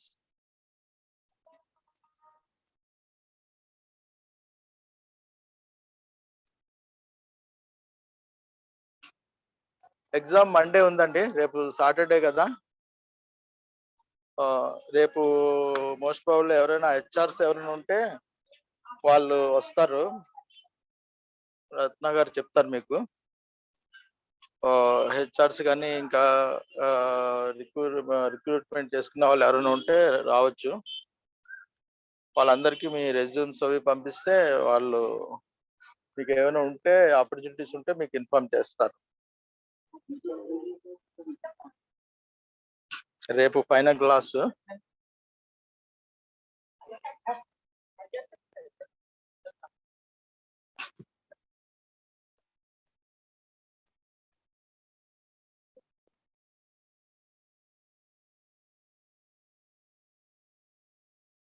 చెప్పండి, ఇంకేమైనా డౌట్స్ ఉంటే అడగండి. స్టాక్ మార్కెట్ మీద ఎలాంటి డౌట్స్ ఉన్నా సరే ఏమన్నా చెప్పండి, అడగండి.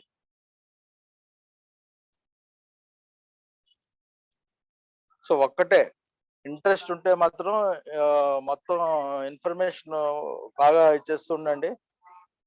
బిజినెస్ చేద్దామని ఇది ఉంటే ఆ బిజినెస్ కోసం ఏం చేస్తే బాగుంటుంది. ఇక్కడ ఏంటంటే కమ్యూనికేషన్ స్కిల్స్ చాలా ఇంపార్టెంట్ అన్నమాట. బిజినెస్ చేయాలన్నా సరే, జాబ్ చేయాలన్నా సరే కమ్యూనికేషన్స్ బాగా ఇంప్రూవ్ చేసుకోవాలి. ఇంప్రూవ్ చేసుకొని క్లయింట్ బేస్ అంటే మీ రిలేటివ్స్ అందరూ మీ క్లయింట్స్ కింద కన్వర్ట్ చేసుకోగలిగే నేర్పు ఉండాలి. అలాగే మీ ఫ్రెండ్స్ ని కూడా మీ కస్టమర్స్ కింద కన్వర్ట్ చేసుకునే నేర్పు ఉండాలి. అది చేయగలిగితే డెఫినెట్ గా జాబ్ అయినా మంచి జాబ్ వస్తుంది మీకు. అంటే స్టాక్ మార్కెట్ లో జాబ్ చెప్తున్నా. అలాగే బిజినెస్ ఏదైనా దీంట్లోనే ఫ్రాంచైజీ తీసుకొని డెవలప్ చేసుకుంటే మీ క్లయింట్ బేస్ తోని మీ ఇన్కమ్ కూడా బాగా పెరుగుతుంది. హలో సార్, చెప్పండి. అంటే ఇప్పుడు ప్రెసెంట్ ట్రేడింగ్ అంటే చేయాలంటే టెక్నికల్ స్కిల్స్ ఉండాలి కదా సార్, అదే టెక్నికల్ నాలెడ్జ్. ఒకటి, ఈ డే ట్రేడింగ్ మాత్రం నేను రికమెండ్ చేయను. అంటే ఇప్పుడు నా క్లాస్ లో అటెండ్ అయిన వాళ్ళకి డే ట్రేడింగ్ ఇన్వెస్ట్మెంట్ మీద చెప్తున్నారు కదా సార్. చూడండి, నేను మామూలుగా చెప్తున్నాను, అందరు జనరల్ గా చెప్తున్నాను. ఏంటంటే డే ట్రేడింగ్ చేసి సంపాదిద్దాం అన్నది మాత్రం దాని మీద అది ఇన్కమ్ కరెక్ట్ గా ఉండదు. అది ఒకసారి వస్తుంది, ఒకసారి పోతుంది అన్నమాట. దాని వలన స్టడీ ఇన్కమ్ ఉండదు డే ట్రేడింగ్ వల్ల. మామూలుగా అయితే ఇన్వెస్ట్మెంట్ చేసుకుని లాంగ్ టర్మ్ ఉంచుకున్న వాళ్ళకి స్టడీ ఇన్కమ్ ఉంటుంది. అలాగే ఎంప్లాయీస్ కి ఎంప్లాయ్మెంట్ చేద్దాం అనుకున్న వాళ్ళకి ఎలాగా ఆ జాబ్లో జాబ్ చేస్తే శాలరీ వస్తుంది, దాని మీద కాన్సన్ట్రేట్ వస్తుంది. అలాగే sir. బిజినెస్ చేసిన వాళ్ళకి బిజినెస్ వాళ్ళ అండర్ లో ఉన్న క్లయింట్స్ బిజినెస్ చేస్తుంటే తనకి ఇన్కమ్ వస్తుంది. వేరేజ్ ఇన్వెస్టర్ కి ఏంటంటే తను ఇన్వెస్ట్ చేసిన అమౌంట్ మీద అమౌంట్ వస్తుంటే తనకి హ్యాపీ అన్నమాట. కానీ Yes, sir. ఇక్కడ డే ట్రేడర్స్ కి మాత్రం తక్కువ ప్రాఫిట్స్, అంటే కొంతమందికి బాగానే చేసుకోగలుగుతారు, కొంతమంది sir. చేసుకోలేరు. కాబట్టి అది రికమెండ్ చేయను ఎక్కువ. Hmm. టెక్నికల్స్ అవి అంటే మీరు ఎంత తెలుసుకున్నా సరే ఎక్కడో ధర తప్పు ఉంటది. అంటే ఇంకా తెలుసుకోవాల్సింది చాలా ఉంటది అన్నమాట టెక్నికల్స్ లో. టెక్నికల్ అనాలిసిస్ట్ అది కూడా ఒక ఎంప్లాయ్మెంట్ జాబ్ ఉంది. Yes, analysis sir. చేసి ఇన్వెస్టర్స్ చెప్తూ ఉండాలన్నమాట. సో ఆ అదే జాబ్ sir. చేయాలి అంటే దానికి సంబంధించిన రీసెర్చ్ ఎగ్జామ్స్ ఉన్నాయి, NISM లోనే ఎగ్జామ్స్ ఉన్నాయి. ఆ ఎగ్జామ్స్ క్వాలిఫై అవ్వాలి, నాలెడ్జ్ బాగా ఇంప్రూవ్ చేసుకోవాలి. Yes, sir. అది మామూలు నార్మల్ పర్సన్స్ కి కొద్ది కష్టం అవుతుంది. బాగా Yes, sir. నాలెడ్జ్ అపిఎల్ చేసిన వాళ్ళకి వాళ్ళు టెక్నికల్ అనాలిసిస్ కింద వెళ్ళొచ్చు. వెళ్ళినా Technical సరే analysis కి తక్కువ ఆపర్చునిటీస్ ఉంటాయి. టెక్నికల్ అనాలిసిస్ కూడా ఎలా Yes, sir. ఉంటుందంటే ఒక కంపెనీ ఉందంటే ఒక బ్రాంచ్ ఉన్నదంటే ఒక జాబే ఉంటది. వేరే ఈ డీలర్స్, బ్రాంచ్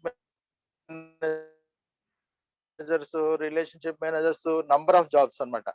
టెక్నికల్ అనాలిసిస్ తక్కువ, ఒక బ్రాంచ్ కి 1, 2, ఏదో ఒక కంపెనీకి ఒక 10 మంది ఉంటారేమో. అదే వేరే డీలర్స్ అవి అంటే ఒక 50 నుంచి 100 మంది ఉంటారు ఒక కంపెనీకి.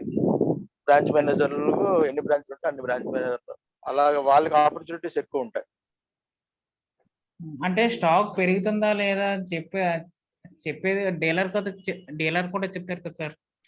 అంటే డీలర్ కి ఆ నాలెడ్జ్ ఉండాలి కదా. డీలర్ కి నాలెడ్జ్ అంటే అంత నాలెడ్జ్ అవసరం లేదు. తను చెప్పేస్తే ఇంకేముంది, ఇంకా అనలిస్టుల పనే ఉండదు. అనలిస్టులకి ఒక్కొక్కరికి 50,000 60,000 జాబ్ శాలరీ ఇచ్చి పెట్టుకుంటారు కంపెనీలో. Yes, sir. సో డీలర్ 10,000 శాలరీతో తను చెప్పగలిగితే ఇంకా అది కరెక్ట్ అంటే కాదనమాట. Yes, sir. అంటే నిన్న క్లాస్ లో అన్నారు. అసలు చెప్పలేరు. అది డీలర్స్ అనలిస్ట్ కింద అన్నది చాలా కష్టం అన్నమాట. Yes, sir. వాళ్ళు ఏదో న్యూస్ ఎక్కడైనా విని అది పాస్ ఆన్ చేస్తుంటే ఓకే, జెన్యూన్ న్యూస్ అనలిస్టులు ఎవరో చెప్పారు అని చెప్పి ఇన్వెస్టర్ పాస్ ఆన్ చేయగలిగితే పర్లేదు, దాంట్లో ప్రాఫిట్లు అవి వస్తుంటే పర్లేదు. లాస్లు వస్తే మాత్రం ఆ డీలర్ ని అడుగుతారన్నమాట, Yes, sir. ఎందుకు లాస్ తీసుకొచ్చామని. డీలర్ అయినా బ్రాంచ్ మేనేజర్ అయినా సరే. అదే సార్. కాబట్టి మనం అది కేర్ఫుల్ గా ఉండాలి. సరే, ఇప్పుడు దీని గురించి ప్రమోట్ చేద్దామన్నా సరే ఇప్పుడు స్టాక్ మార్కెట్ అంటే చాలా మంది దృష్టిలో ఇది ఒక జస్ట్ గ్యాంబ్లింగ్ అని చాలా మంది దృష్టిలో ఉంది సార్. అందుకని ఈ పెద్దగా అది అంటే అది కరెక్టే. వాళ్ళు ఏంటంటే గ్యాంబ్లింగ్ అనేది ఎప్పుడు వస్తుందంటే స్పెక్యులేటివ్ చేసుకుంటూ కూర్చుంటారు కదా. స్పెక్యులేషన్, డే ట్రేడింగ్ చేసుకున్న వాళ్ళని చూసి అమౌంట్ లాస్ అయిపోయిన వాళ్ళని చూసి లాస్ అయిపోయాం అంటారు. ఎందుకు లాస్ అయిపోయారు అంటే డే ట్రేడింగ్ చేస్తున్న వాళ్ళు లాస్ అయిన వాళ్ళు, లేదా స్పెక్యులేషన్ చేసిన వాళ్ళు లాస్ అవుతారు. ఇన్వెస్ట్మెంట్ చేసిన వాళ్ళు ఎవరు లాస్ అవ్వరు. ఇన్వెస్ట్మెంట్ చేసిన వాళ్ళు రేర్ అన్నమాట. లాస్ అనేది ఒక 100% లో 95% ఇన్వెస్ట్మెంట్ చేసిన వాళ్ళు లాస్ అవ్వరు. ఒక 5% ఏది పడితే అది కొనేసి ఉంచేస్తే షేర్లు ఆ షేర్లు పెరగ 2 ఇయర్స్ అయినా పెరగవు, 3 ఇయర్స్ అయినా పెరగవు అవి. అలాంటి షేర్లు కాకుండా ఏ గ్రూప్ షేర్లు, మంచి షేర్లు తెలిసిన కొన్ని ఒక 3 ఇయర్స్ 4 ఇయర్స్ ఉన్న వాళ్ళకి, వాళ్ళు 100 మందిలో 95 మంది ప్రాఫిట్ అయిన వాళ్ళే. వాళ్ళకి ఏ బాధ ఉండదు అనమాట. నేను ఇన్వెస్ట్మెంట్, సేవింగ్స్ 2 చేసుకుంటున్నాను, ఎవరు ఏమన్నా నాకు అనవసరం.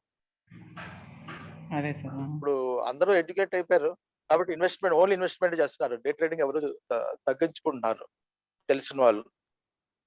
తెలియని వాళ్ళు ఏదో వస్తుంది, దాంట్లో ఏదో వస్తుంది అని అలాగా చేస్తుంటారు. కానీ అది ఎక్కువ గెయిన్ అవ్వరు, తక్కువ మంది గెయిన్ అవుతారు దాంట్లో.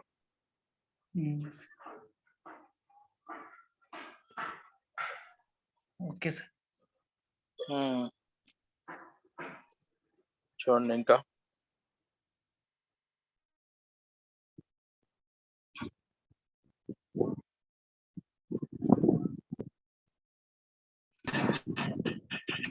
Good evening sir. జ్యోతి సాయి అడగండి. ఆ, ఆ, నేను ఇన్వెస్ట్మెంట్ చేద్దాం అనుకున్నాం సార్ షేర్ మార్కెట్ లో. అయితే ఓకే. ఓన్లీ ఐపీఓ లోనే ఇన్వెస్ట్ చేయమంటారా, లేదంటే కనుక టాప్ 10 కంపెనీస్ ఇచ్చారు కదా వాటిలో ఇన్వెస్ట్ చేసుకోమంటారా? ఇన్వెస్ట్ చేస్తే కనుక ఎంత మనకి ప్రాఫిట్ వస్తే బయటకు వచ్చేయమంటారు? అది ఎంత పర్సెంట్ ప్రాఫిట్ వస్తే బయటకు వచ్చేయమంటారు? కరెక్ట్, మంచి క్వశ్చన్ అడిగారు. ఇది ఆల్రెడీ మీరు ఇన్వెస్ట్మెంట్ ఏమైనా చేశారా ఇప్పటి వరకు? అంత ముందు చేసి మరి బయటకు వచ్చాను సార్, ప్రస్తుతానికి ఈ మధ్యకాలంలో అసలు చేయలేదు. ఓకే.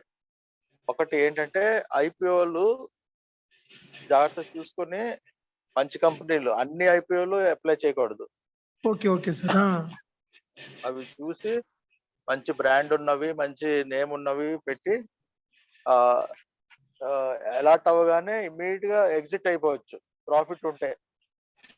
దేనికైనా సరే, నార్మల్ షేర్లు అయినా సరే, ఐపీఓస్ అయినా ఏదైనా సరే, కొన్న తర్వాత మీకు 1 month లో ఒక 10% నుంచి 20% గెయిన్ టార్గెట్ పెట్టుకోండి.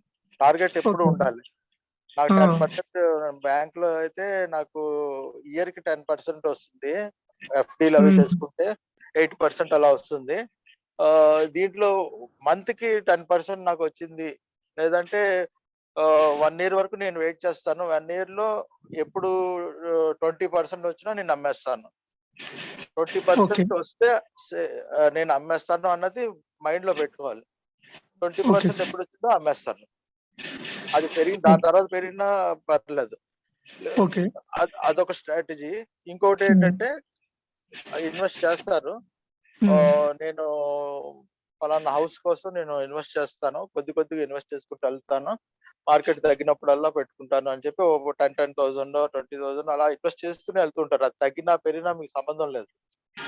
దాంట్లో ఆ స్టాక్ మీరు టాప్ 10 అనుకున్నారు కదా, ఆ టాప్ 10 లో కొద్దిగా డిస్ట్రిబ్యూట్ చేసుకొని అలాగా ఒక 3 years 5 years మీరు హోల్డ్ చేయగలిగితే ఒక మంచి అమౌంట్ అవుతుంది. మీ అనుకున్న టార్గెట్ చేసుకోగలరు. అప్పుడు సేల్ చేసేసి మీరు అనుకున్న ఐటమ్ తీసేసుకోవచ్చు అనమాట. అదొక స్ట్రాటజీ. ఈ స్టాక్ మార్కెట్ లో మాత్రం డిసిప్లిన్ చాలా ఇంపార్టెంట్ అన్నమాట. ఎవరో చెప్పారు మార్కెట్ పడిపోతుంది, ఇంకా పడిపోతుంది అని అమ్మేసి డబ్బులు తీసేసుకోవడం లాంగ్ టర్మ్ ఇన్వెస్టర్స్ కి తప్పు అన్నమాట. లాంగ్ టర్మ్ ఇన్వెస్టర్ కి తగ్గిపోతే ఇంకొద్దిగా ఇన్వెస్ట్మెంట్ చేయాలి. వాళ్ళు డే ట్రేడింగ్ ఏం చేయటం లేదు కాబట్టి, తగ్గింది అంటే ఇంకొంత అమౌంట్ పెట్టి తక్కువలో ఎక్కువ షేర్లు వస్తాయి, అవి తీసుకోవాలన్నమాట. తీసుకొని పెట్టుకుంటే అవి యావరేజ్ అయ్యి మీకు ఆ టైంకి మీ గోల్ తొందరగా రీచ్ అయిపోతుంది. మధ్యలో ఎక్సెస్ కొంటూ ఉంటే. సో ఐపీఓస్ మంచిగా ఉంటే సెలెక్ట్ చేసుకోవాలి. టాప్ 10 లో సిస్టమేటిక్ గా ఇన్వెస్ట్ చేసుకుంటూ కొద్దిగా అమౌంట్ యాడ్ చేసుకుంటూ మధ్యలోనే చేసుకుంటూ వెళ్తే డెఫినెట్ గా గెయిన్ ఉంటుంది కదా, లాస్ ఉండదు. Okay sir. Sir one more sir. ఇప్పుడు ఇన్వెస్ట్మెంట్ మీరు ఒక 10-20% 10 to 20% వచ్చినప్పుడు బయటకు వచ్చేయమంటారా, లేదు వచ్చిన తర్వాత అమౌంట్ మళ్ళీ ఇన్వెస్ట్మెంట్ చేసుకున్నా మళ్ళీ అదే ప్రైస్ ఉంటుంది కదా? అదే అందుకోసం నేను చెప్పేది జాగ్రత్తగా ఉండండి. అది మీరు ఇంట్రెస్ట్ తో క్యాలిక్యులేట్ చేసి షార్ట్ టర్మ్ అనుకుంటే మీరు ఆ 20% కి తీసేయండి. మీరు లాంగ్ టర్మ్ ఒక 5 years ఉంచుతానంటే ఇంకా అమ్మకండి. అక్కడ అమ్మకుండా అలాగే లాంగ్ టర్మ్ ఉంచేసుకోండి. మీరు కొనేవి టాప్ 10 కాబట్టి టాప్ 10 లో మీకు ప్రాబ్లం ఉండదు. ఒకవేళ తగ్గినా సరే పెరుగుతుంటది. తగ్గినా పెరిగేటప్పుడు అది హై క్రాస్ అయిపోతూ ఉంటది. కాబట్టి మీకు అది ప్రాబ్లం ఉండదు. లేదు షార్ట్ టర్మ్ నాకు షార్ట్ టర్మ్ గెయిన్స్ కావాలి అనుకుంటే మీరు అమ్మేసి ఆ 20% దీనికి అమ్మేసి మళ్ళీ ఆపర్చునిటీ కోసం వెయిట్ చేసి మళ్ళీ తగ్గినప్పుడు కొనడమో లేదంటే వేరే కంపెనీ షేర్లు కొనడమో చేయాలన్నమాట. ఓకే. ఓకే. అని మనం ఇంకో వన్ మోర్ అడిగితే మనం సెకండ్‌గా మనం బయటకు వచ్చిన తర్వాత మనం అనుకున్న ప్రాఫిట్ తీసుకొచ్చిన తర్వాత మళ్ళీ రీఇన్వెస్ట్‌మెంట్ చేయాలన్నా సో అక్కడి నుంచే మనం బ్యాలెన్స్ చేయాల్సిందే కదా! రీఇన్వెస్ట్‌మెంట్. రీఇన్వెస్ట్మెంట్ చేయాలన్నా ఒకటి అంటే మీరు బెటర్ ఏంటంటే ఈక్విటీస్ బాగా పెరిగి ఉన్నప్పుడు ఈక్విటీస్ నుంచి ప్రాఫిట్ అంటే కొంత ఈక్విటీస్ కొంత డెట్ ఫండ్స్ లో పెట్టుకుంటూ ఉండాలి. మ్యూచువల్ ఫండ్స్ లో కూడా పెట్టాలన్నమాట. మ్యూచువల్ ఫండ్స్ లో డెట్ ఫండ్స్ అని ఉంటది. అది అవును సార్. ఏమవుతుందంటే ఒక 50% ఒక రూ. 1,00,000 ఉన్నాయనుకోండి. 50 ఓకే. రూ. 1,00,000 మీరు మార్కెట్ డౌన్ లో ఉన్నప్పుడు ఈక్విటీస్ లో పెట్టారు. ఒక ఆ! 80% అంటే 80,000 ఏమో ఈక్విటీలో పెడతారు. 20% హ్మ్. డెట్ ఫండ్స్ లో పెడతారు. Debt okay. ఫండ్స్ అంటే ఐడియా ఉందా మీకు? ఉంది సార్. షేర్ మార్కెట్ లో ఉండదన్నమాట డెట్ ఫండ్స్. అంత mutual funds debt bonds funds లో ఉంటుంది. సార్. అది ఉంటుంది కదా! ఆ 20% అలా ఉంచుతారు. ఇప్పుడు మార్కెట్ బాగా పెరిగుంది కదా! అవును ఇప్పుడు ఏం సార్. చేయాలంటే మీరు 80% లోంచి 50% 50% ఏమో ఈక్విటీలోని 50% డెట్ ఫండ్ లోకి మార్చేయాలన్నమాట. సో ప్రాఫిట్ ఆహాహా! తర్వాత అది తగ్గించేయాలి. 80% అని ఉన్నది తీసేసి 50% డెట్ ఫండ్ లోకి వెళ్ళిపోవాలి. So 50, okay. 50 బ్యాలెన్స్ గా ఉంటది. హ్మ్. ఆహ్, ఇప్పుడేమో ఒకవేళ ఇప్పుడు పీక్‌కెళ్ళి తగ్గడం మొదలైంది. బాగా తగ్గిపోయింది. హ్మ్. తగ్గిపోయినప్పుడు మీరు ఈ అమౌంటే బాండ్స్ లో ఉన్న అమౌంట్ తీసి హ్మ్. ఈక్విటీలోకి మారుస్తారు. అప్పుడు మళ్ళీ ఓకే. 80% ఈక్విటీలో 20% డెట్ లోకి వస్తారు. మార్కెట్ హుహు. బాగా ఇదైనప్పుడు ఫాల్ అయినప్పుడు. ఓకే. 1000, 2000 పాయింట్స్ పడిపోయినప్పుడు వస్తది. ఏదో ఒక హ్మ్. స్టేజ్‌లో. వచ్చినప్పుడు ఆ అమౌంట్‌ని ఇలా మళ్ళీ ఈక్విటీలో మార్చుకొని ఆ టైంలో బాగా పడినప్పుడే ఎక్కువ ఈక్విటీస్ కొంటూ ఉండాలన్నమాట. ఓకే. ఓకే. హ్మ్. పెరిగినప్పుడు మనం ఈ బాండ్స్‌లోకి మార్చుకుంటూ ఉండాలి. ఓకే. ఓకే. 50% అవసరమైతే 60% బాండ్స్‌లో మార్చుకొని 40% ఈక్విటీలో ఉంచుకున్నా ప్రాబ్లమ్ లేదు. అలా బ్యాలెన్స్ చేసుకుంటూ వెళ్తూ ఉంటే మీ పోర్ట్‌ఫోలియో డెఫినిట్‌గా మంచి గ్రో అవుతుంది. అంటే పార్కింగ్ ఎక్కడ చేయాలి? నేను అమ్మేసిన తర్వాత మళ్ళీ దాంట్లోనే ఇలాగ పెట్టను, మళ్ళీ పడిపోద్ది కదా! అని కాకుండా ఇలా యువతల పక్క ఈ డెబ్ట్ ఫండ్స్‌లో పెట్టుకుంటూ ఉంటే మీకు మళ్ళీ అవసరమైనప్పుడు అది యూజ్ చేసుకోవచ్చు.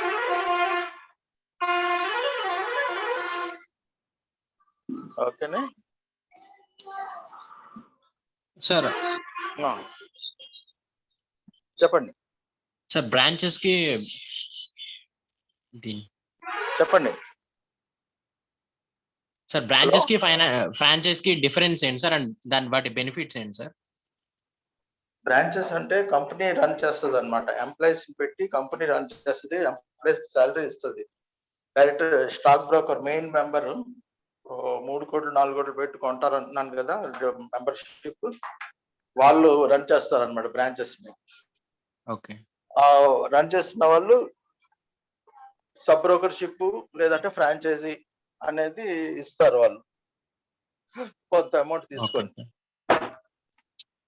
సో వాళ్ళు ఇచ్చింది ఏమవుతుందంటే ఈ ఫ్రాంచైజీ ఇచ్చిన వాళ్ళది వాళ్ళే ఓనర్ అవుతారు.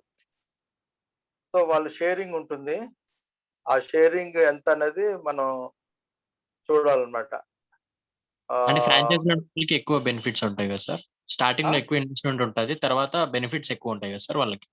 ఫ్రాంచైజీ వాళ్ళకి. ఫ్రాంచైజీ వాళ్ళకి బెనిఫిట్స్ పూర్తిగా ఫ్రాంచైజీ ఓనర్‌కే వచ్చేస్తది. ఓకే. ఫ్రాంచైజీ ఓనర్‌కి బిజినెస్‌లో ఇప్పుడు రూ. 1,00,000 బిజినెస్ వచ్చింది అంటే ఆహ్, కంపెనీకి మెయిన్ కంపెనీకి 30,000 ఇచ్చి 70,000 వీళ్ళకి ఉంటదన్నమాట. ఓకే. ఫ్రాంచైజీ ఓనర్‌కి 70,000 వస్తది. వాళ్ళకేమో 30,000 వెళ్తది బ్రాంచ్ వాళ్ళకి. అంటే ఫ్రాంచైజీ ఓపెన్ చేయాలంటే ఏమన్నా సర్టిఫికేషన్స్ అట్లా ఉండాలా? లేకుంటే మనీ ఒక్కటి సరిపోతదా సార్? మనీ ఒకటి సరిపోతుంది. సర్టిఫికేషన్ కూడా అవ్వాలి. ఎన్ఐఎస్ఎం, ఎన్ఎస్‌సి, ఎన్‌సిఎఫ్ఎం అవ్వాలన్నమాట. ఓకే. సో, అది మీరు బ్రాంచ్‌కెళ్తే వాళ్ళు చెప్తారు. ఏమేమి కావాలన్నది. ఓకే. ఇంకోటి సార్ ఆన్‌లైన్ బ్రోకరేజ్ ప్లాట్‌ఫార్మ్‌లో cover order and bracket order ఉంటాయి కదా సార్! అవి ఏంటివి సార్? అది ఐడియా లేదండి నాకు. ఓకే. Thank you. ఓకేనా? ఇంకా ఈరోజు సెషన్ క్లోజ్ చేసేద్దామా?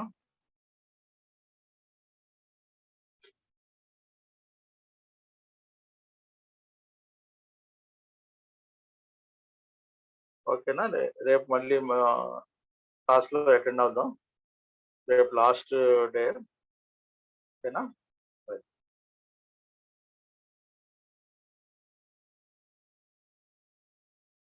మురళి గారు, హలో సుజీప్ గారు. సార్ ఆ, ఓకేనా? ఈరోజు అయిపోయింది క్లాసు. మళ్ళీ ఓకే సార్ మీకు క్వశ్చన్ పేపర్ అందింది కదా? క్వశ్చన్ పేపర్ ఆన్సర్స్ అందింది. అందే సార్. ఒకసారి రత్నాకర్తో ఒకసారి మాట్లాడాను సార్. ఒకసారి దేనికి? ఆయనతో మాట్లాడాను. అంటే ఆయన చెప్తే ఆయనకి ఇస్తా ఉన్నారంట కదా. ఓకే, ఆయనకి పంపించిన అయితే. ఓకే, అంటే పంపించడం అదే ఒకసారి ఆయనతో మాట్లాడడం ఆయన చెప్తారు ఒకసారి. సరే sir. Okay okay sir. Okay, good day. Right sir. Good night. Good night.